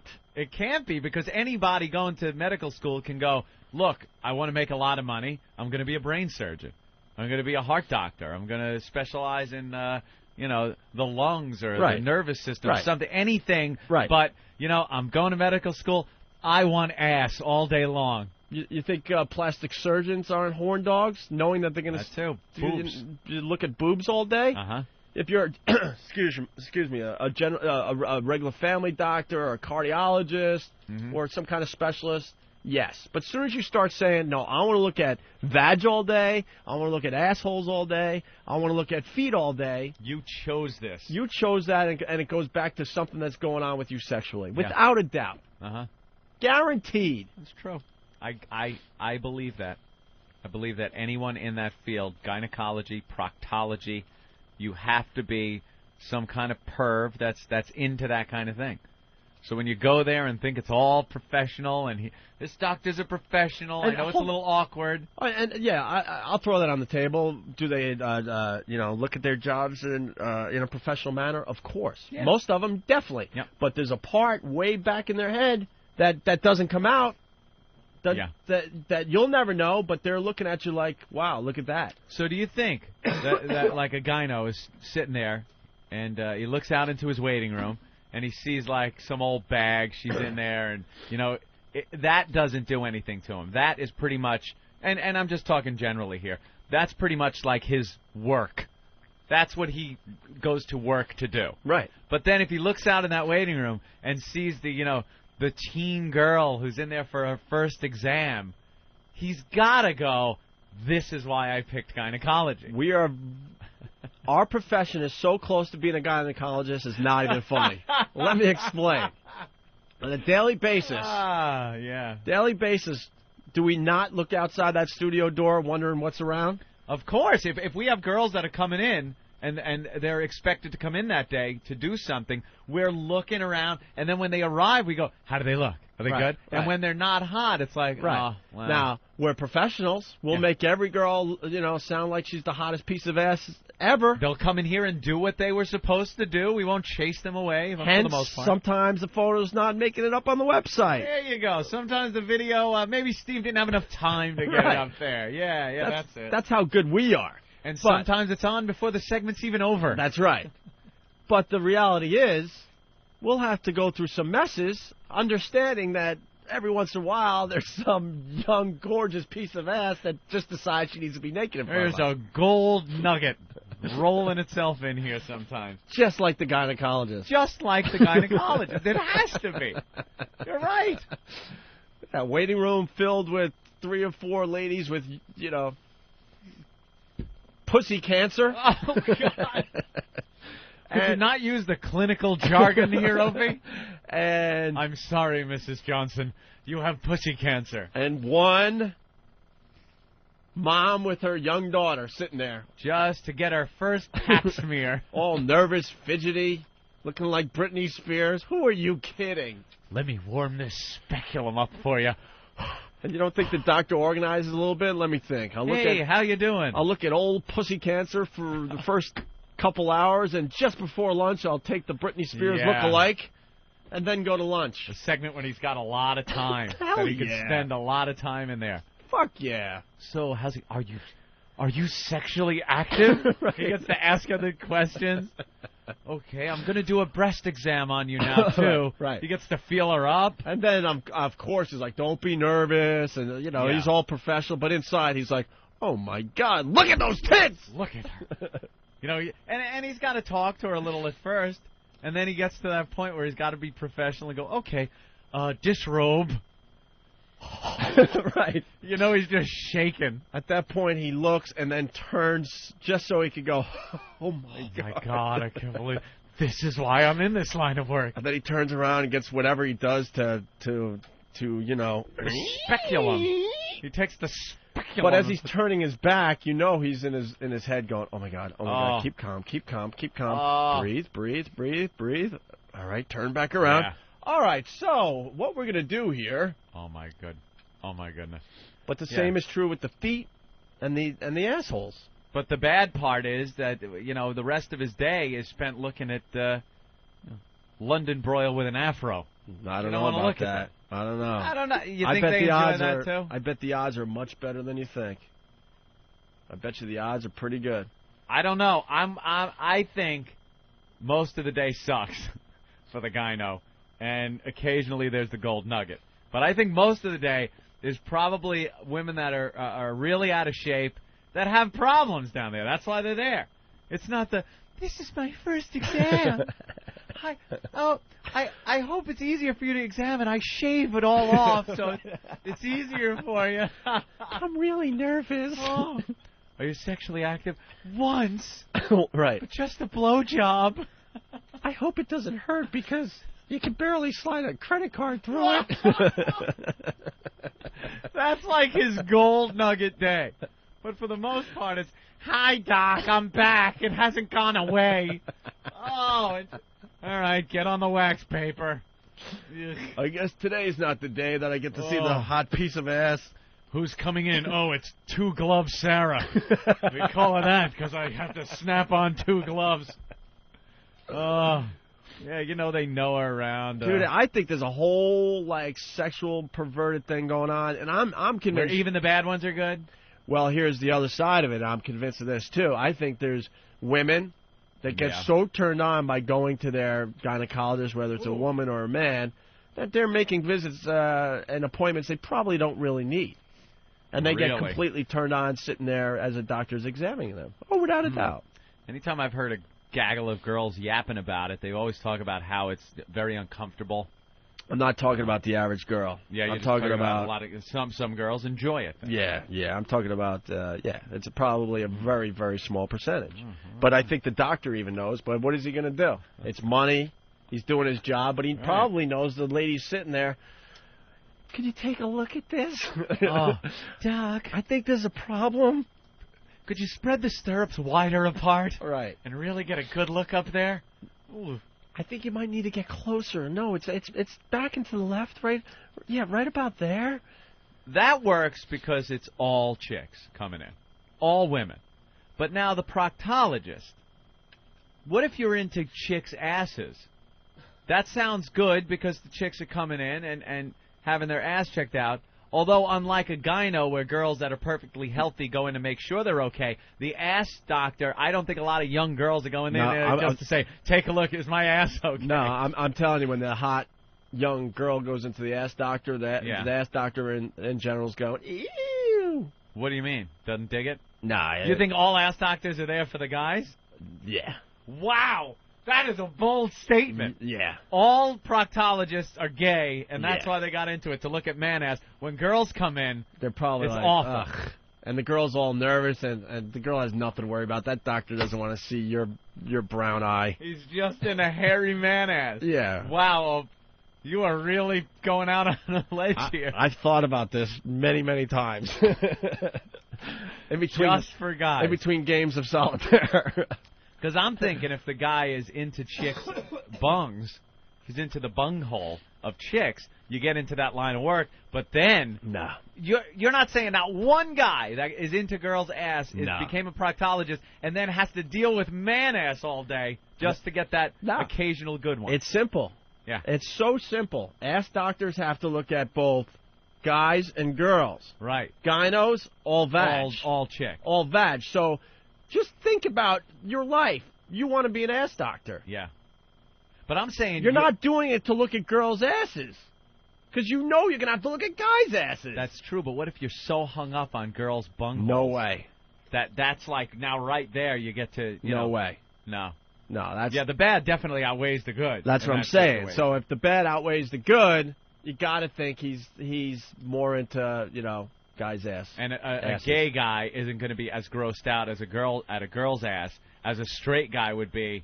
Straight guy looking at a guy's ass? All day long. Oh, all God. Day long. Good God. Yeah, that's awful. Let's go to Karen in New Jersey. I didn't even get to the end of my story here. Karen, what's up? Figure that. Hey. Hey. Yes, Karen. Hi. How you doing? Good. What's up, Very Karen? Good. Listen, I was calling to tell you I worked in a gynecologist's office, and it's nothing but old ladies. Occasionally, maybe once a day, you'll get an attractive woman in there. That's what he's gunning old ladies, all day long. That's what he's gunning for, though. You think the used car salesman is seeing one young snatch a day? I have no idea. All I know is it's old, dirty, nasty women, and they do anal exams, too. Really? It's not just all badge. Right. All right. Thank you, Karen. No problem. I still go with my theory, though, because every other guy out there that has a normal job doesn't get to see one young vag a day. That's true. If you could get a job tomorrow that says you get to see one young vag a day, and they don't tell you anything else that's going to happen with your job, you're signing up. You take it. You're taking it. And then you got to take the bad with the good, which is, the old bags that come in that need But the you exam. still go home every day knowing you saw one new young vag a day. Think how that much adds new, up. Think how much new spanking material you would have on a daily basis as a gyno. When she walks in, you're seeing her laid out, you click that in your little brain Kodak, and you could use that till the next one comes in. So, yeah, I guess that's a pretty good gig, even through the bad ones. We have an ass doctor nurse. I'd like to ask her if our doctor she works for is a gay man. Right. As per Opie's theory. Lynn on Long Island, what's up? Hey, guys, I spoke to you guys last week, remember? On my way to the ass doctor to go put some cameras up some butt. Oh, right. You're Lynn, the ass doctor nurse. Yes, I am. Now, Lynn, is your doctor, would you consider him a gay man? Well, I'll tell you, I work for a group. One of them is a closet fag, my friend. Wow. Ass doctor, closet gay. Yeah. But he's very metrosexual. And he's probably a professional, but I don't see it any other way. I just don't. There's too much man like ass. Married with children. What's that? He's married with children or something? He is. Hello? Oh, she gone? Yeah. We lost her cell signal. Let me go to Fuxicle. Jesus. Buddy, what's up? What's up? Hey, man. What's happening? We're talking to you. Let's go. What do you want to know, man? I got tons of stories about dirty vag. Well, you called the show. What do you got to add? Something about dirty boxes. You know, you guys are talking about vag, so, you know, my dad comes home and he'll talk about dirty pussy all day long, and how some girls you can throw a fucking wrench through a garage door. And, of course, he tells this in front of your mom, right? Of course. Yeah, he wants to calm her down. It's all about calming her down. Of course he's going to come home and talk about all the horrible snatch he saw all day. Has he ever talked about the young 16, 15-year-old coming in for her first exam? Yes, he has. In front of your mom? Yes, he has. She's a nurse. Oh, all right. Well, that's a little different, I guess. It's not different at all. But he talks about it like, yeah, there was some skank coming in today? No, it's, hey, Bill, pass the potatoes. You should have seen this box I saw today. Does he say box? Yeah, box, everything. That's great. You're just a box walking into his office. That's classic. Sweaty, boxy vag with junk hanging out of it. He has to go down to the clinics every month and deal with the welfare bitches and their fucking nasty-ass gangrene as vaginas hanging out. Yeah. And then he gets the hot, 16-year-old girl who comes in, not a hair anywhere. And, you know, he talks about the dinner table and then back to the dirty boxes again. Yeah. That's great. All right. It must be fun to eat tacos at dinner at your house. Oh, the bearded clam is plentiful. Does he just open up? Does he put a speculum in the clam and to shuck it? Your perverted father. All right, thank you. Box. That's funny. You should have seen this box. Could you pass the gravy? You should have seen this box that came in today. Box. The Opie and Anthony Show.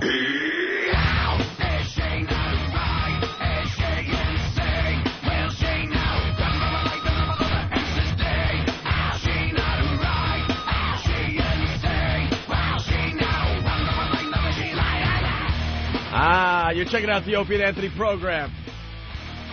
Feeling about 75% better, but I couldn't stay home anymore. Yeah. So really fast, just to continue, I was at the doctor's office, got the physical. He gave me some Allegra D for the hack. The hack, not even the hack, for the congestion. And I'm just about ready to leave, and he goes, one more thing, and he went and got the glove again. One more thing, man. And then I'm like, what? You did this already. He goes, well, I should get a stool sample. Yeah, well, you take a dump to get that. That's what I thought. It's not pulling out a nugget. So to make a long story short, I have to bend over again and sing Moon River. Yeah. Tells me to take the deep breath again. He goes in. What is he poking one that's in there to get the stool? Oh God! The stool sample. Did he pull something out? I don't know what he did. I'm not looking.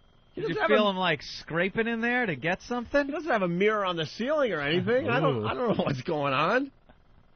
But all of a sudden, I think that's what he said, that he needed to get a stool sample, because that's what you do when you get your physicals, right? Yeah, but usually people get that out of the bowl.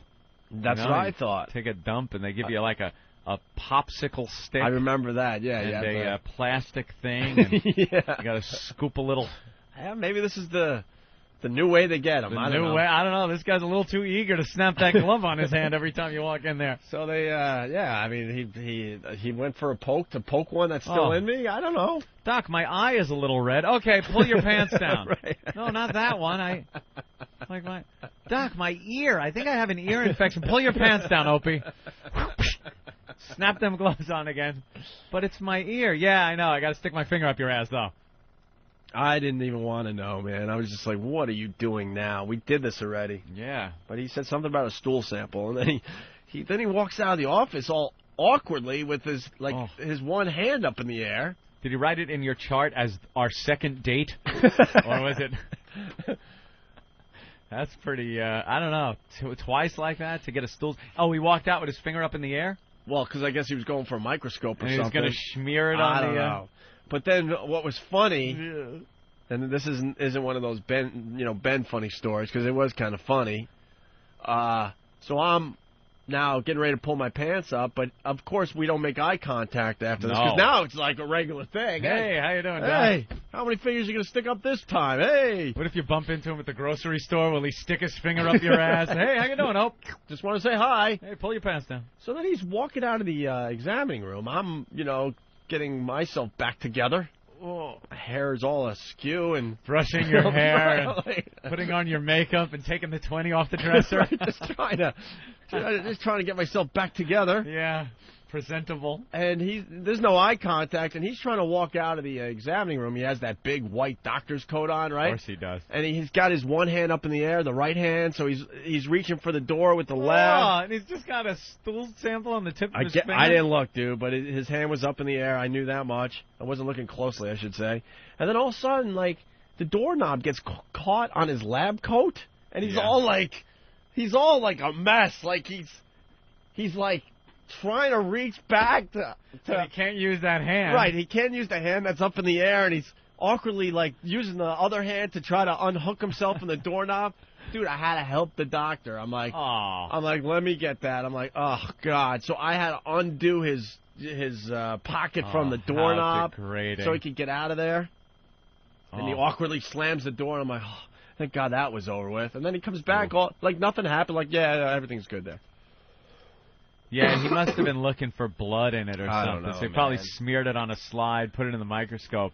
But Jesus, what if you didn't? Oh, yeah, that's Eric just licked his finger and went, like he goes into another room and goes, no, it tastes fine to me. It's not so bad.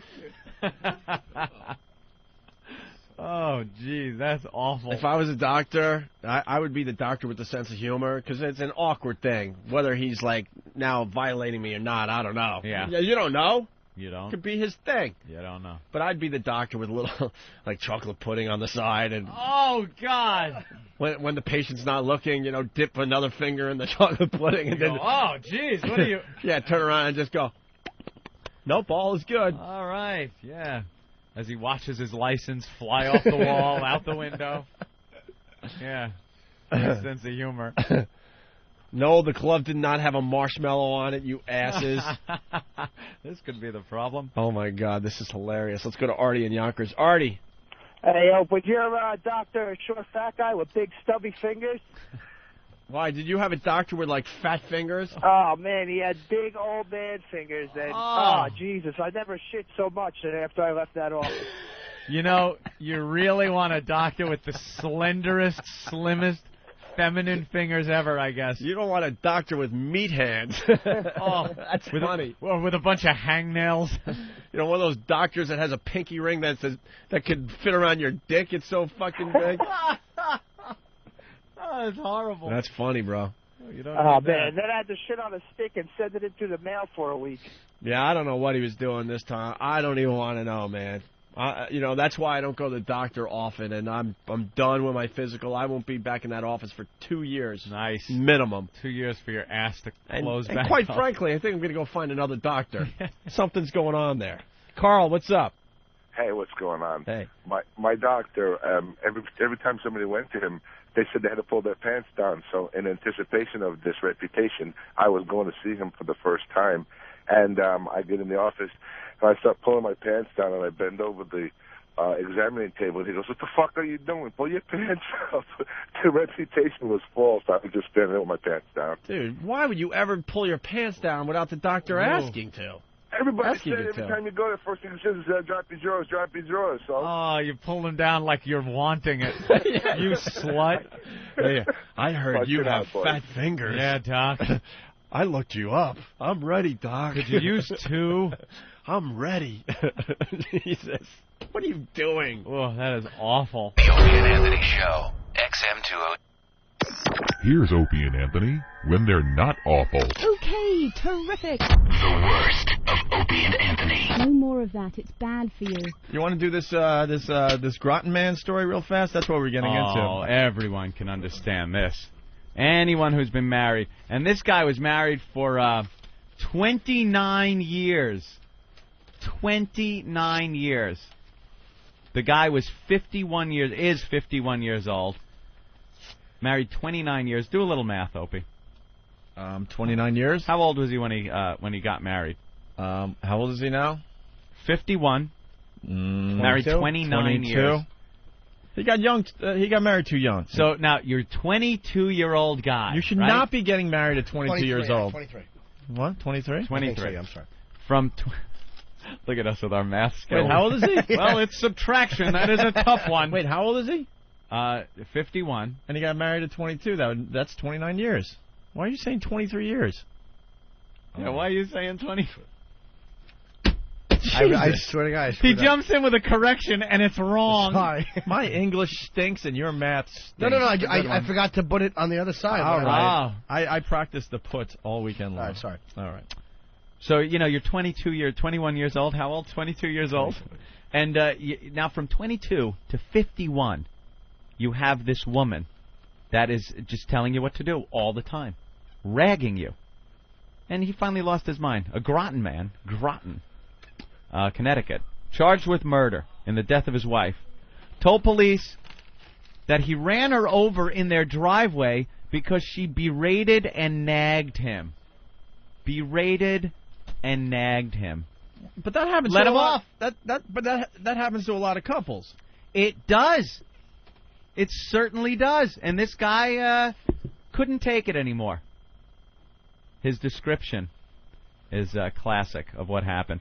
Blakesley, 51, said that on September 10th, his wife, Christine, nagged him about a motor vehicle ticket he'd received several weeks earlier. Oh, okay. I'm starting to feel this story. He said his wife of 29 years would not drop the matter. Oh, have you been in this, people? How many times have I told you to slow down? They're going to get a ticket, but you won't slow down. Yeah. What happens? When does it turn into this, by the way? I don't know. You always I don't know, you start dating someone, it's all about sex, and you can't do no wrong, she can't do no wrong. But slowly but surely, all, relationships creep into this type of a situation. Opie, this is after 29 years. That's what I mean, but it slowly creeps. You don't really notice it happening, you know? I was in a relationship for a while. Oh, I'm not going to mention any names. I'm going to go get coffee. Who, what, where, no names or anything. But I got to tell you, being ragged on and bitched at is not a fun thing. Like not doing your vacuuming before I pick you up? Right. All that my kind God. of fun stuff. Oh, wow. I want... No. Can I tell one story? What? Ed and I used to commute because we lived in the same town when we first moved back to New York. And Beautiful Huntington, New York. Yeah, I picked up Anthony, and we take turns commuting in and taking turns driving and stuff. I'll drive today. And I would pick up Anthony around, I don't know, let's say about 10. It was pretty accurate. Right after rush hour, we decided to come in for our afternoon show, get some things done, maybe meetings, whatever.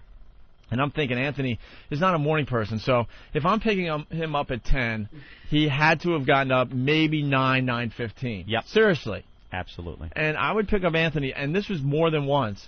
Anthony would be at the front door, and his ex would be yelling and screaming at him.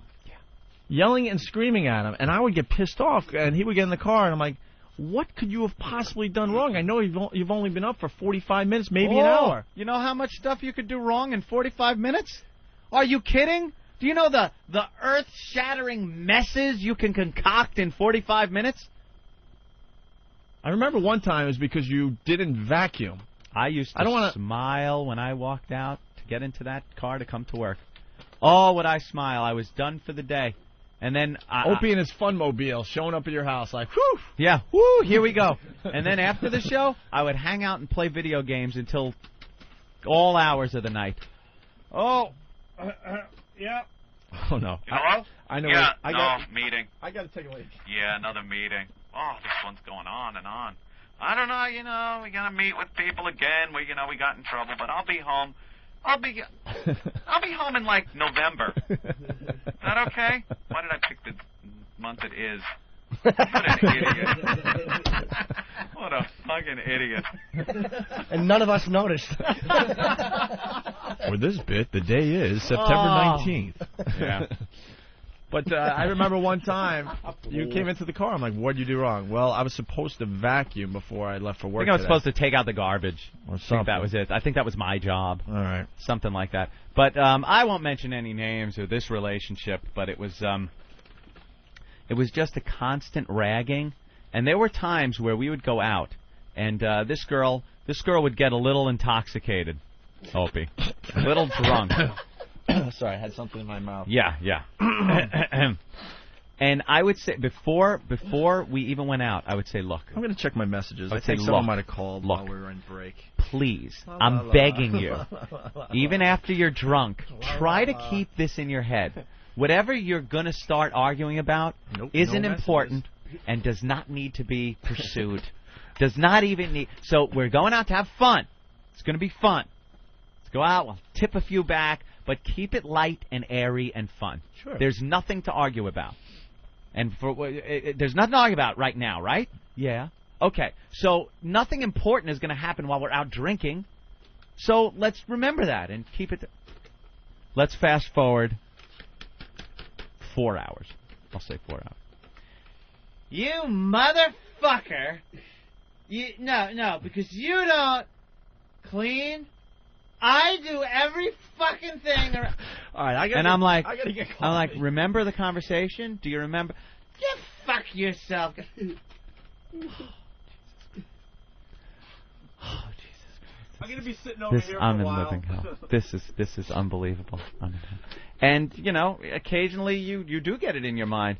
If she was in front of my car, would I put it in drive, as this gentleman in this article did, and maybe hit the gas? We're getting back to that story? Oh, that's where we were the whole time. Oh, okay. Well, can I ask a question? If you're dating someone and you feel that they're drinking too much, wouldn't you say, like, maybe you shouldn't drink before we go out? No. Can I say If something she's else? not drinking, Can I add? then I'm not drinking. Can And I had a drink. Can I say something else? Yeah. She would call while we were on the air because it was happy hour time, because we did 3 to 7. And I remember phone calls where you would beg her not to get too drunk before you got there. No shots. No shots till I get there. And it's this big radio star, and he's begging this certain individual not to get too hammered before he got there. I had to. Christine Blakesley, 54, was bitching about the parking ticket he'd received several weeks earlier. He said his wife of 29 years would not drop the matter, so he decided to get in his truck and leave. That's a pretty rational thing for a guy to do, leave the situation. Christine Blakesley, the wife, followed him, climbed up on the running board. He drove the truck in reverse, causing his wife to fall. Now, under normal circumstances, that would be a waker-upper right there. You'd go, holy jeez, she just fell off the running board. Things got out of hand. Let me see if she's okay. She was ragging me and stuff. Things got out of hand. Now, this should pretty much take care of the problem. He's quoted as saying, I stopped the truck and looked out in front of me. Picture this scene. Blakesley said in his statement, my wife was there in the headlights. She was kneeling with her hands in front of her. Small pause. I stepped on the gas.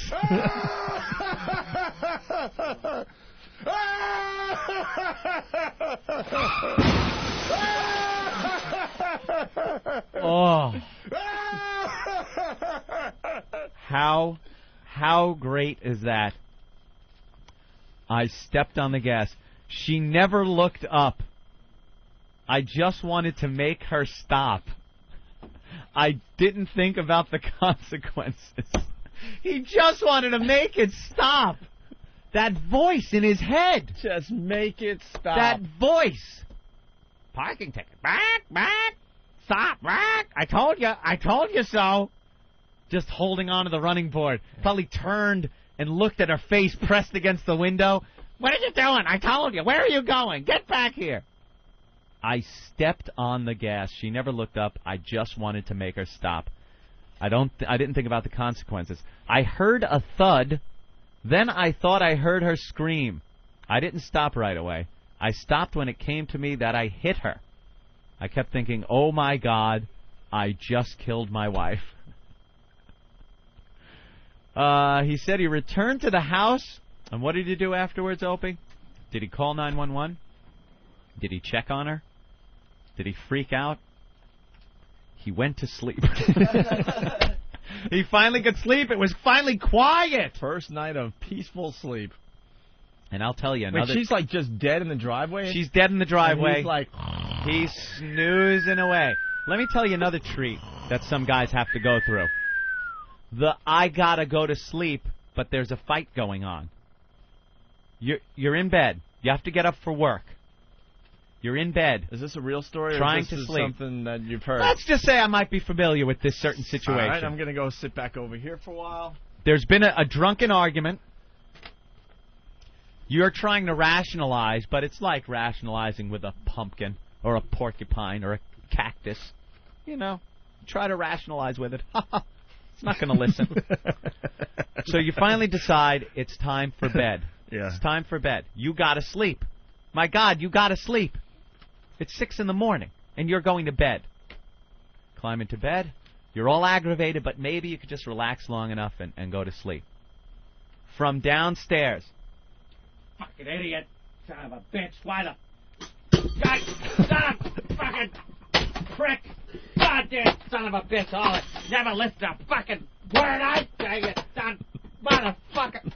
Now you're trying to sleep. Holy, yes, even Jim's uncomfortable. Now you're trying to sleep. And this is all going on, and you're trying. I hate these stories. And you think in your head, do I just lay here and hopefully fall asleep, or it's a fine line. Do I wake up and continue this argument that now will put it into hyperdrive? Can I throw something else into this mix? Yes. When that's going on and you're upstairs, part of you's got to be thinking, she might stab me. Yeah, there were some times you would serious. actually think something might happen. Yeah, all kinds of thoughts go through your head. But you know the best thing is to stay in bed and try to go to sleep. Because you've tried them all before. You tried all the... You get up and continue trying to rationalize. It just goes on and on. It doesn't end. And then, when you finally do sleep, and she sleeps and everyone wakes up, it never happened. Hey, how you doing? Morning. Morning.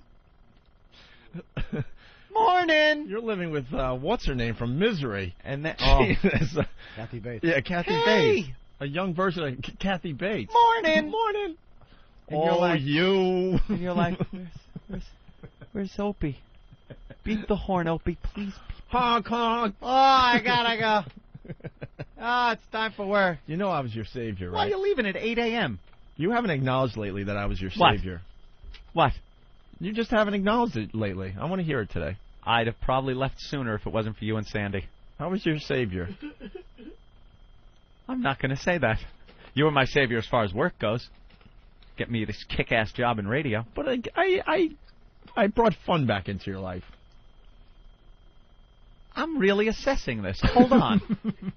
You gave me the cool job in radio. No, just the opportunity, and and the rest is having nothing to do history. with any relationships I've been in.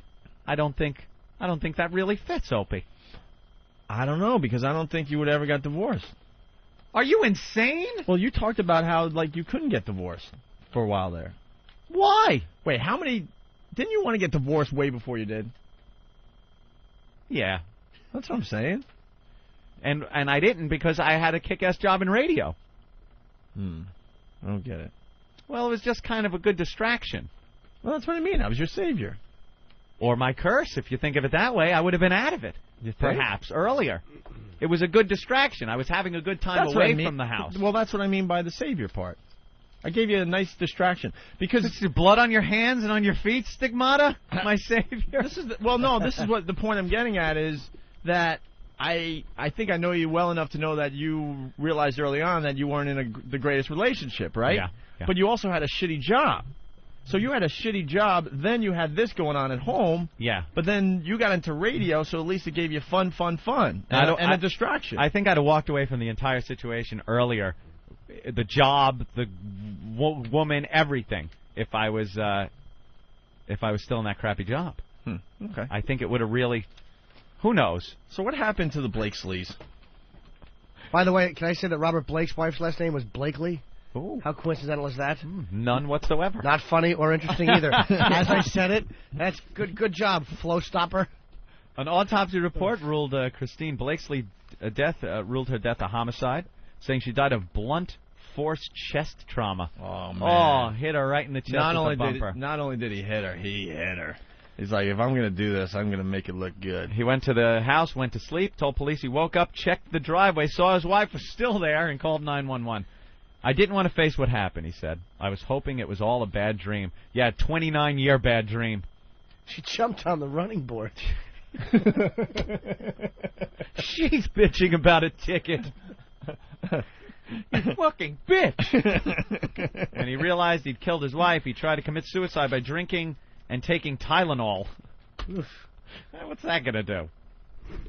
In his second version, he told police he woke up early in the morning, heard a car braking, then a thud, looked out a window and saw a light-colored car driving away.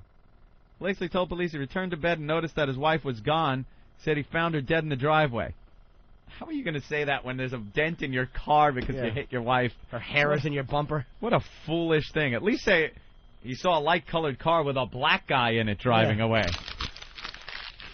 Oh, it wasn't in Boston. Okay. It was in Connecticut. I am sorry. I didn't want to kill her. I just wanted her to stop. That's what it says. Ladies, do some thinking. Are you a nag? Are you ragging your husband? Are you constantly just pecking away at his head? But in the beginning, it's just not like that. But something happens slowly but surely, and then you wake up one day and realize, oh, my God, I'm in a nightmare. Opie, sometimes you can find the right person you get along with, you can chat with, and it's wonderful. But when you're in a situation, you're in a relationship like that, you got to get out. You got to run, because it's going to end up, she will either kill you through the nagging, or you will see her in the headlights, on her knees, hands in front of her, and you know what choice you'll make? The little skinny pedal on the right. All right, we haven't played this in a couple days. I mean, we're not going to break, though. I just want to play this really fast. Oh, I love this. She spilled my coffee. I'm sorry, sir. You fucking bitch. I'll bring a little coffee. How do you like this? Oh, that's great. You wouldn't get away with it here. But you should. You shouldn't get away with it at home. She spilled my coffee. The little laugh is the greatest. The little chuckle, because he knows what's coming. He's laughing because he's the only one that knows what's coming. I'm sorry, That sir. coffee-spilling bitch has no clue she's getting that in the face. Her just desserts. Janine, what's going on? Hello? Hey, you're on the radio. Hello. Let's go. I just want to say that you guys are making me want to leave my husband out of an act of mercy. Why, do you rag him? I hate me right now. Are you a rag, a nag? I don't want to be. I don't want to be. I don't think I have a choice, though. It's in our nature. Why? Why don't you have a choice? Because he's a guy and he does stupid guy things, and I just can't let go. Sometimes those stupid guy things we do at the beginning of the relationship were called cute. Yeah, they were called cute, and I used to want to keep him in my closet and take him out and look at him because he was so funny, and now I just want to lock him in there. And I'm sure he wants to kill me half the time. And the things you guys rag about, they used to not be that big an issue. And then slowly they become this big issue that needs to be addressed on a minutely basis. Your clothes are on the floor. I suck. They totally suck. And on Halloween, I was jumping up and down yelling because he refused to put on his mask. I'm a dick. See, those are things. If you don't want to put on a mask, you don't put on a mask. You know what I used to get ragged at all the time at weddings? Come on, let's dance. Let's get up and dance. And I'm like, I don't want to dance. I want to sit here. I want to finish my drink. And I just want to sit here and watch everyone else dance because they look like drunken buffoons. Yep. Get up and dance. Why don't you have a dance? And then the arm pull where you got to hold on to your seat. Now it's assault. I don't want to dance. And it's just rag. Pick. Stop it! Oh my God, I'm getting uncomfortable. I'm sorry. I hate these flashbacks. I just hate. This is the only time. Poor guy doesn't want to put his mask on, and you're yelling at him. Yelling at him. What kind of mask was it? What kind of mask? It was a stupid burglar mask. It was the only thing I could get him to wear because it was cheap and easy. But he's a musician, and I try to do everything for him. So then when it's my time, I have to insist that it goes my way, and I'm just an asshole. What kind of burglar mask? Like one around the eyes or one around the mouth? Ridiculous. Like a hamburglar? I think every marriage should end after 7 years. Think 7 years? 7 years. That's it. I think there should be an option. Like you go a few years and you have an option to re-up your marriage license. You got to get it. It could expire. You laugh, and but if both it's parties, not a bad idea. If both parties are in agreement, you re-up your marriage license for another couple of years. Instead of like signing that marriage certificate, and now you're stuck for life because all the women get all the money and stuff when you do finally divorce. You can't get a lifetime fishing license. Right. And that's for a fish. Right. But you could get a wife, and it's a lifetime license that never expires. Well, I just Who stays in one job for 40 years? No one. Exactly. Why do you have to stay with the same person for 40 years? You do. Because you said it. Marriage in this day and age just doesn't make sense anymore. No. It just doesn't. Thanks to you guys, I'm going to drive away, and I'm never going to look back, and he'll hear it on the replay. And, honey, I'm sorry I'm doing this because I love you. Do you like sucking? I'm going. Leave him alone. Yeah, leave him alone, man. Or be a friend. Be a chick that's interesting. Do something like cup a fart and throw it in his face. He'll love you for that. Do something silly. There you go. I'll learn to gag more. Nice. Yeah, that's nice. We like when you gag just a little bit. You should have said, put the mask on, honey. Yeah. I told you the girl that would put the bucket by the side of my... Yes. Yeah, okay, yeah. Yeah. All right. Yeah, Thank you, I'll eat Janine. ice cream and learn to gag. Thank you. Oh, you remember the ice cream? Good memory. I like Anthony's. I like your suggestion there, man. Huh. The Yeah. whole license renewal. Have thing. a marriage license with an expiration. It's on not it. a bad idea. Let's say hi to Keith in Cincinnati. How about those Bengals, Keith? Huh? They looked good yesterday against They kicked the Cowboys' ass 26-3. Well, maybe if we didn't have a 50-year-old quarterback, that wouldn't happen. Well, you guys got rid of the Coke guy. I didn't. Parcells did. That dope. What was his name again? man. Quincy Carter. Yeah, Quincy. Vinny with Yeah, 3 I got their interceptions. expectations Vinny up stinks. last year Dude, we for knew no Vinny. reason. We knew Vinny was awful when he was with the Jets. That's how you build an offense. Take someone from the Jets. What's the matter? Wasn't Darryl Stingley available? Wow. Wow. But he's in a wheelchair, Jimmy.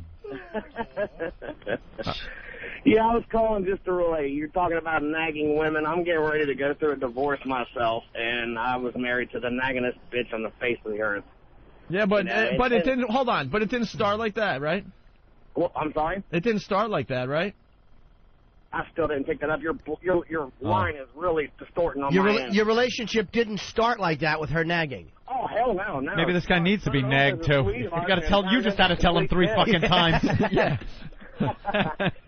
Yeah, I can relate with the right pedal versus the middle pedal. Trust me, I can relate to it, but I would never take it that far. So when did you realize that the nagging was definitely a problem? Because I bet you at first there's a little nag that comes your way, but you're like, whatever. You know, all right, maybe she just take it. Maybe she just had a bad day. I could take it. What? I thought it was hormone swings from the pregnancy. She got pregnant early on. I thought it was just that. After she had the baby, she stayed a bitch, so it wasn't that. Yeah, you should be able to get out of this stuff without a lawyer getting involved, man. Now she's a mom with her stupid socks pulled up over the stretchy pants. Last week, and you had me Fat scared whore. to death with that little story about getting raped. You know, a $60,000 a year, taking half of it. You know, you got me worried to death now. Thanks, I appreciate that, guys. Yeah, no problem, man. All right, Keith. Good luck to you there, huh? Thank you. Have a good one. I don't know where this guy's going, but we'll see. Bill in Boston, what's up? What's up, guys? How about those socks? Pats. You got to congratulate them on the Pats. I already did the Pats score. Yeah, you got to do it again. You got to do it again. Pats beat the Rams 40-22. Who cares? That's right. Go ahead. Ian, I don't know if you can, how much can you talk about your divorce? Like, was there any agreements in the settlement or anything like that? I'm just talking about general relationships, sir. Yeah. I think Anthony speaks freely. That's it. Well, I wanted to ask you, out of all the lawyers in New York, why would she hire Dominic Barbara, who's associated with Howard? Yeah, and then the company doesn't understand why we hate Howard and we should get along with him. Yeah, okay. No shit. I would guess, I don't know why, but I would guess because it's one of those great little tactics. It just it puts the fear of things being in the public eye on someone else's radio show. He's known for being a pretty good divorce lawyer too. Right. So, all right. There you go. Well, that's that. There it is. Huh? There it is. What? There it is. There it is. Okay. We got Tony Danza outtakes. Outtakes? You mean applause breaks? No, these are outtakes. Outtakes from? From doing promos for his show. How do we get these? We don't want to tell anyone how we got these. We are entrenched. We're well connected in this city. That's great. We got outtakes of Tony Danza trying to do some promos. Right, Steve? We're going to take a break first. Nice. Don't say where you got it from, because this guy could be a gold mine. What for is us. that hat you're wearing? What's on the side of that one? Oh. It's flames, something with a flame and on a it. skull on one side. Exactly. I Flames like that. and skull.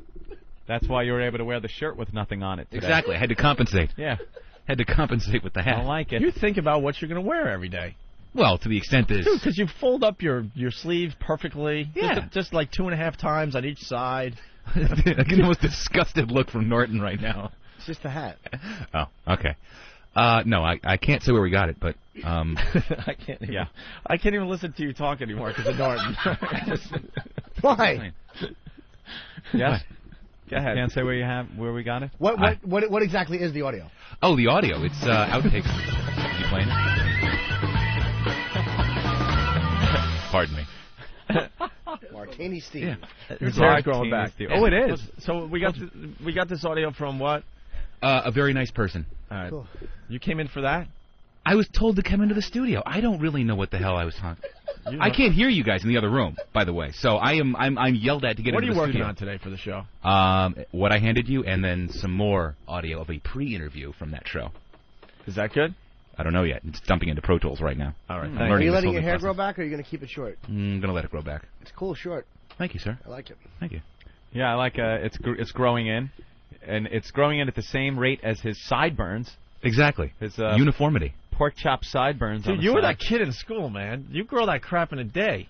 Yeah, at 12 I had He was sideburns. 5 o'clock shadow guy. He's Lebanese. We all had one of those And guys Italian. in school Yeah, growing up. My buddy Joe Curry was plank foot. You know. Yeah, Foot. yeah, of He course. was that guy. He actually got thrown out of the school one day, and he was going to the school. They were convinced he wasn't a student, and he was telling them, "No, I go here," and they just kept ushering him out the door because he had a full beard. I mean, like ridiculous full Grizzly Adams beard. And It's what like, was he, no, like I go 15 years here. old? He was no, it was his senior year, so he Okay. was 17, that's not- 18. Type of guy that gets served when he's like 16, right? Oh yeah, he was Oh, yeah. buying beers for us. You know, he was the great guy to have around because he could go in and buy beers. They wouldn't proof him. All right. Mark wants in. Go ahead, Mark. Hey, what's up, guys? Hey. I just signed my divorce papers 2 weeks ago. Congratulations. Bro, you don't understand. I would bust my ass, take clients out after work. I'd get home at 3 in the morning, have to be back in my office at 6:30, so enough time for a half-hour nap and a shower, and Right. she would bitch and bitch. Meanwhile, all day, she was sitting at Americana Shopping Center spending the money I fucking made on a little Prada shoes. There you So go. you know what? They nag and they nag. Yep. And you know what? I can understand why somebody wants to run their wife over. You know, for that little minute where she's just glimmering in the headlights, for that split second where any rational thinking human being would say no, Yeah, you wanna and say, you "Do put me it a in favor." park and go, what am I thinking? But there's that one little moment. Well, you want to tell them, put your head by the hood, see if you hear that noise. Could you listen? I hear a clicking. Right. What is that? Bam, that's it, it's over. All right. Oh, Thank you guys, show's great. Poor Thanks, bastard. Mark. Bye. The marriage was going well, but I was drinking consistently on the road. Oh, Jesus. Oh, no. Jim's smart, though. He knows he can't hear it. He's in the other side. Oh, very good. All right. Mr. Smarty Pants. One more. We got to go to Phoenix. Say hi to Mike. Hey, Mike. What's up? By the way, as I'm putting income in the bank week after week, I was told I couldn't get a cell phone. Remember that? Yeah, I do, Anthony. I want a cell phone. Just like you don't need a cell phone. Just like your pal Opie. I think I was a bad influence on you. You don't need a cell All phone. of us was a cell phone. And I remember you guys got in an argument. You don't need a cell phone. I want like a cell Opie. phone. What if there's an emergency? Well, you know, you can get a car phone, like a big unit that goes in the car, but no cell phone. Son of a bitch. And then you gotta weigh it. Do I be a man and get the cell phone and say go fuck yourself, or do I not have to deal with an argument now because of this? What was the problem with the cell phone? There has to be what? There has to be some rational reason? Wait a minute, Opie. Have you been listening? There has to be a I reason thought there might for have some been of this stuff? a reason that was told to you. A I don't know. reason? Yeah. Like a legitimate argument, a legitimate other side, other view. Dude, people that would thought- then be focused back to me. That I would then. People What? thought we were rock stars, and you're having these arguments behind the scenes. Yeah. Over our cell phone. The only rocking I was doing was in my own feces as I was trying to figure out how I would get out of this. Please, there was nothing going on. And you did quite well for yourself, my friend. I was able to come, you know something? Like the sad clown, I was able to come in on a daily basis and make people laugh, though I cried inside. Oh, they laughed and they laughed. Though and they I laughed. cried inside. Oh, my God. John the trucker, we got to take a break, but John, go ahead. Is my mic on? Should be. I was just going to make a suggestion. Can you hear me, fella? How you can keep the second wife from nagging. Holy shit, is this today's problem? John, can you hear Norton? Yeah. John, if I ask you a question right now, you can hear me. I can hear you. Oh, okay. Oh, then okay. Then it was that guy's problem. No problemo. All right, go ahead, John. I was just going to tell you how to keep the second wife from nagging. You shoot and kill the first one. I like it. Yeah, a little warning. And he's not kidding. Why would you even have a second wife? I could not imagine getting married the second time. Just don't. I met her don't when happen. I was in prison. You met your second wife while you were in prison? Yeah. For killing your first wife? Right. You really killed your first wife? I shot her, that bitch right through the fucking head. All right, hold on. We're not taking a break anytime soon. Now, Dude, he's a trucker. You got to believe him. Now, what were these circumstances? And how did you get out of jail? I was 15 to life. I got out in 15 years. I thought this guy was just a little cute little joke. How do you keep your second wife from nagging you? You killed the first one. You killed the first one. Ha, ha, ha, little joke. Thank you. And then, you're listening to the Opie and Anthony show. Dude, you got to tell us what happened. Give me the story. Yeah. What happened leading up to and after killing your wife? Yeah, let's back up here. What led up to it? What did she do to deserve this? Well, we was both doing acid. We was all fucked up. Oh, my God. We're talking to Charlie Manson. Kept nagging me. And I come home from work one day. I was all fucked up on acid. She started in. I just blowed her fucking head off. She was ragging. Do you remember, hey, John, do you remember what she was nagging you about? Oh, she was nagging about my coming in late and shit. I got off work at 4 in the afternoon. I wanted to get home till like 11, 12 o'clock at night. What were you doing? You never spend no time with me. You never do this. You never do that. See, look at what it got her. Bitch, you never spend time with me. How old a guy are you, John? Do what? How old are you? Right now, I'm 49. 49. Okay, so you decided to kill her. So what did you do? You grabbed your shotgun. Come on. No, I always carried the pistol on me. I live back in Kansas back there. So you always had a pistol on you, and you just leveled it at her and shot her in the head? Shot her right between the fucking eyes. Was she was she surprised? A little bit. Did she look? I don't know if she was so surprised or she just amazed I'd do it. What size gun was it, sir? 22. Oh, wow, that gives him a little time to think about it. Oh, Jesus. Was she alive after you shot her? 22 does better, really, as a head wound. You think so? Ricochets around. Kind of bounces around in the brain pan a little bit? So then, it kind of scrambles it rather than blows the hole completely through it. So then did she live through the initial blast? No, she was dead. She dropped dead right there on the spot. I sat down, smoked a joint, and called the cops. Told them I killed her. They come out and pick my ass up. Send somebody. I think I killed Doyle. Eating potatoes. That's what that buddy of mine said. He goes, that sounds like something out of that fucking Sling Blade. Poor little feller. All right, so then they arrested you and you were convicted. And you only got 15 to life? 15 to life out of it. And how many years did you serve? I'm sorry, you both talked at the same time. Sorry, how much time did you serve? 15 years. 15 years. Sir, I have to ask you the question now. You're out, you're a trucker. Was it worth it? Yeah, because I didn't pay no fucking support. It was worth it. He spent 15 years in prison for killing his wife, and he says it was worth it. How did you break that news to your second wife? She knew about it. I just told her to read this newspaper article, told her the dates and stuff. She pulled it up and looked at it. All right, I got to tell you what's going on in the studio. Jim was not buying this story when we started, right? Mm-hmm. Not at all. I want to put this guy on hold. I want to get his last name. I want to see if we can find an article on this. Oh, yeah, your name would pop up in the news, right? It should. It was a long time ago, but it should. All right, you know what? Can you hold on through the break? Yeah. All right, hold on. All right, we got to see if this is real. John the trucker killed his wife. Mm-hmm. Wait, we could ask him one other thing. Oh, give me John for a second. And then he did 15 years to life. So, John, your second wife started writing you in prison? Yeah, she started writing me when... Oh, I put my name in Easy Rider magazine. You know, that mail call. Right. Oh, my God. This guy. All right, we'll get the second part of your story next. So he had his name in Easy Rider. Easy Rider. And she started writing nice him in prison, and he gets out 15 years later, and they get married. Yeah. Wow. All right, obviously, you'll stick around, because we've got to get the second part of this story in just a minute here. Ladies and gentlemen, here they come. Here we go. Waka waka. Give it to me. Suck it. He. What the fuck is that?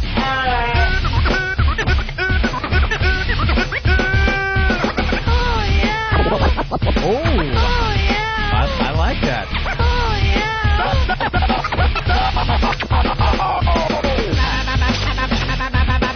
What an ass.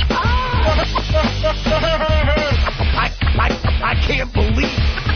Are you insane? Oh, yeah. Oh, God damn. All right. Say what again? Come on, say what? What the fuck, up?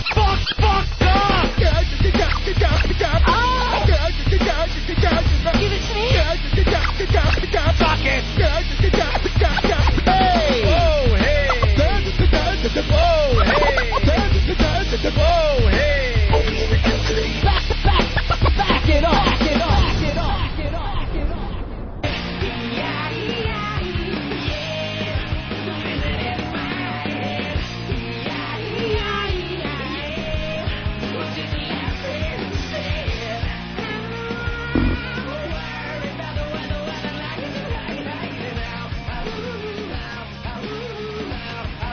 We're back with the Opie and Anthony Show. Next little glitch we got to take care of. Yeah. Not as many glitches as we head into the second week of the Opie and Anthony Show on XM Satellite Radio. The 08 virus spreading across America. The truckers are helping us out, and our fans are helping us out, turning on new people every single day. Thank you for that. Mm-hmm. We greatly appreciate it. This is what we got to... This is the next glitch. Oh, the mic stands. Somehow we got to figure that out because it's driving people nuts. But, like, you know, I'm sitting now, but then when we get really excited and get into it, I want to get up here and move around and, you know, so... Sounds like what you hear through the motel wall. With the muffled. Like, oh, God, doesn't that suck? It's not as muffled as if you use the glass that they give you in the room.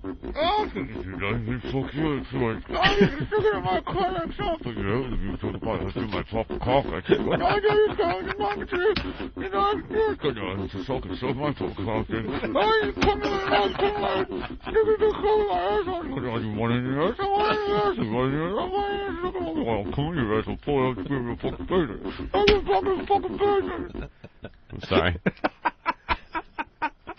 Totally getting into that. I was getting into that in a strange way, too. That's what you hear. Hotel sex. You hear it right through the wall. Yeah. Oh, shut up. The Opie and Anthony Show. XM 202. This is the end. What are you talking about? Of the worst of Opie and Anthony. Well, okay. Catch Opie and Anthony live from 7 a.m. to 11 a.m. Eastern with replays throughout the day on XM 202. Opie and Anthony live from Boston, Massachusetts. They know what state Boston's in, all right? The Opie and Anthony Show live in Boston, day 2. Tuesday, April 12th, from 7 to 11 a.m. at the Paradise, 969 Commonwealth Avenue. For an all-ages show. All ages. Dude, I'm in my flannel with the sleeves cut off. I got my pant leg tucked into the boot. April 12th, from 7 to 11 a.m. at the Paradise, 969 Commonwealth Avenue. Oh, party rock.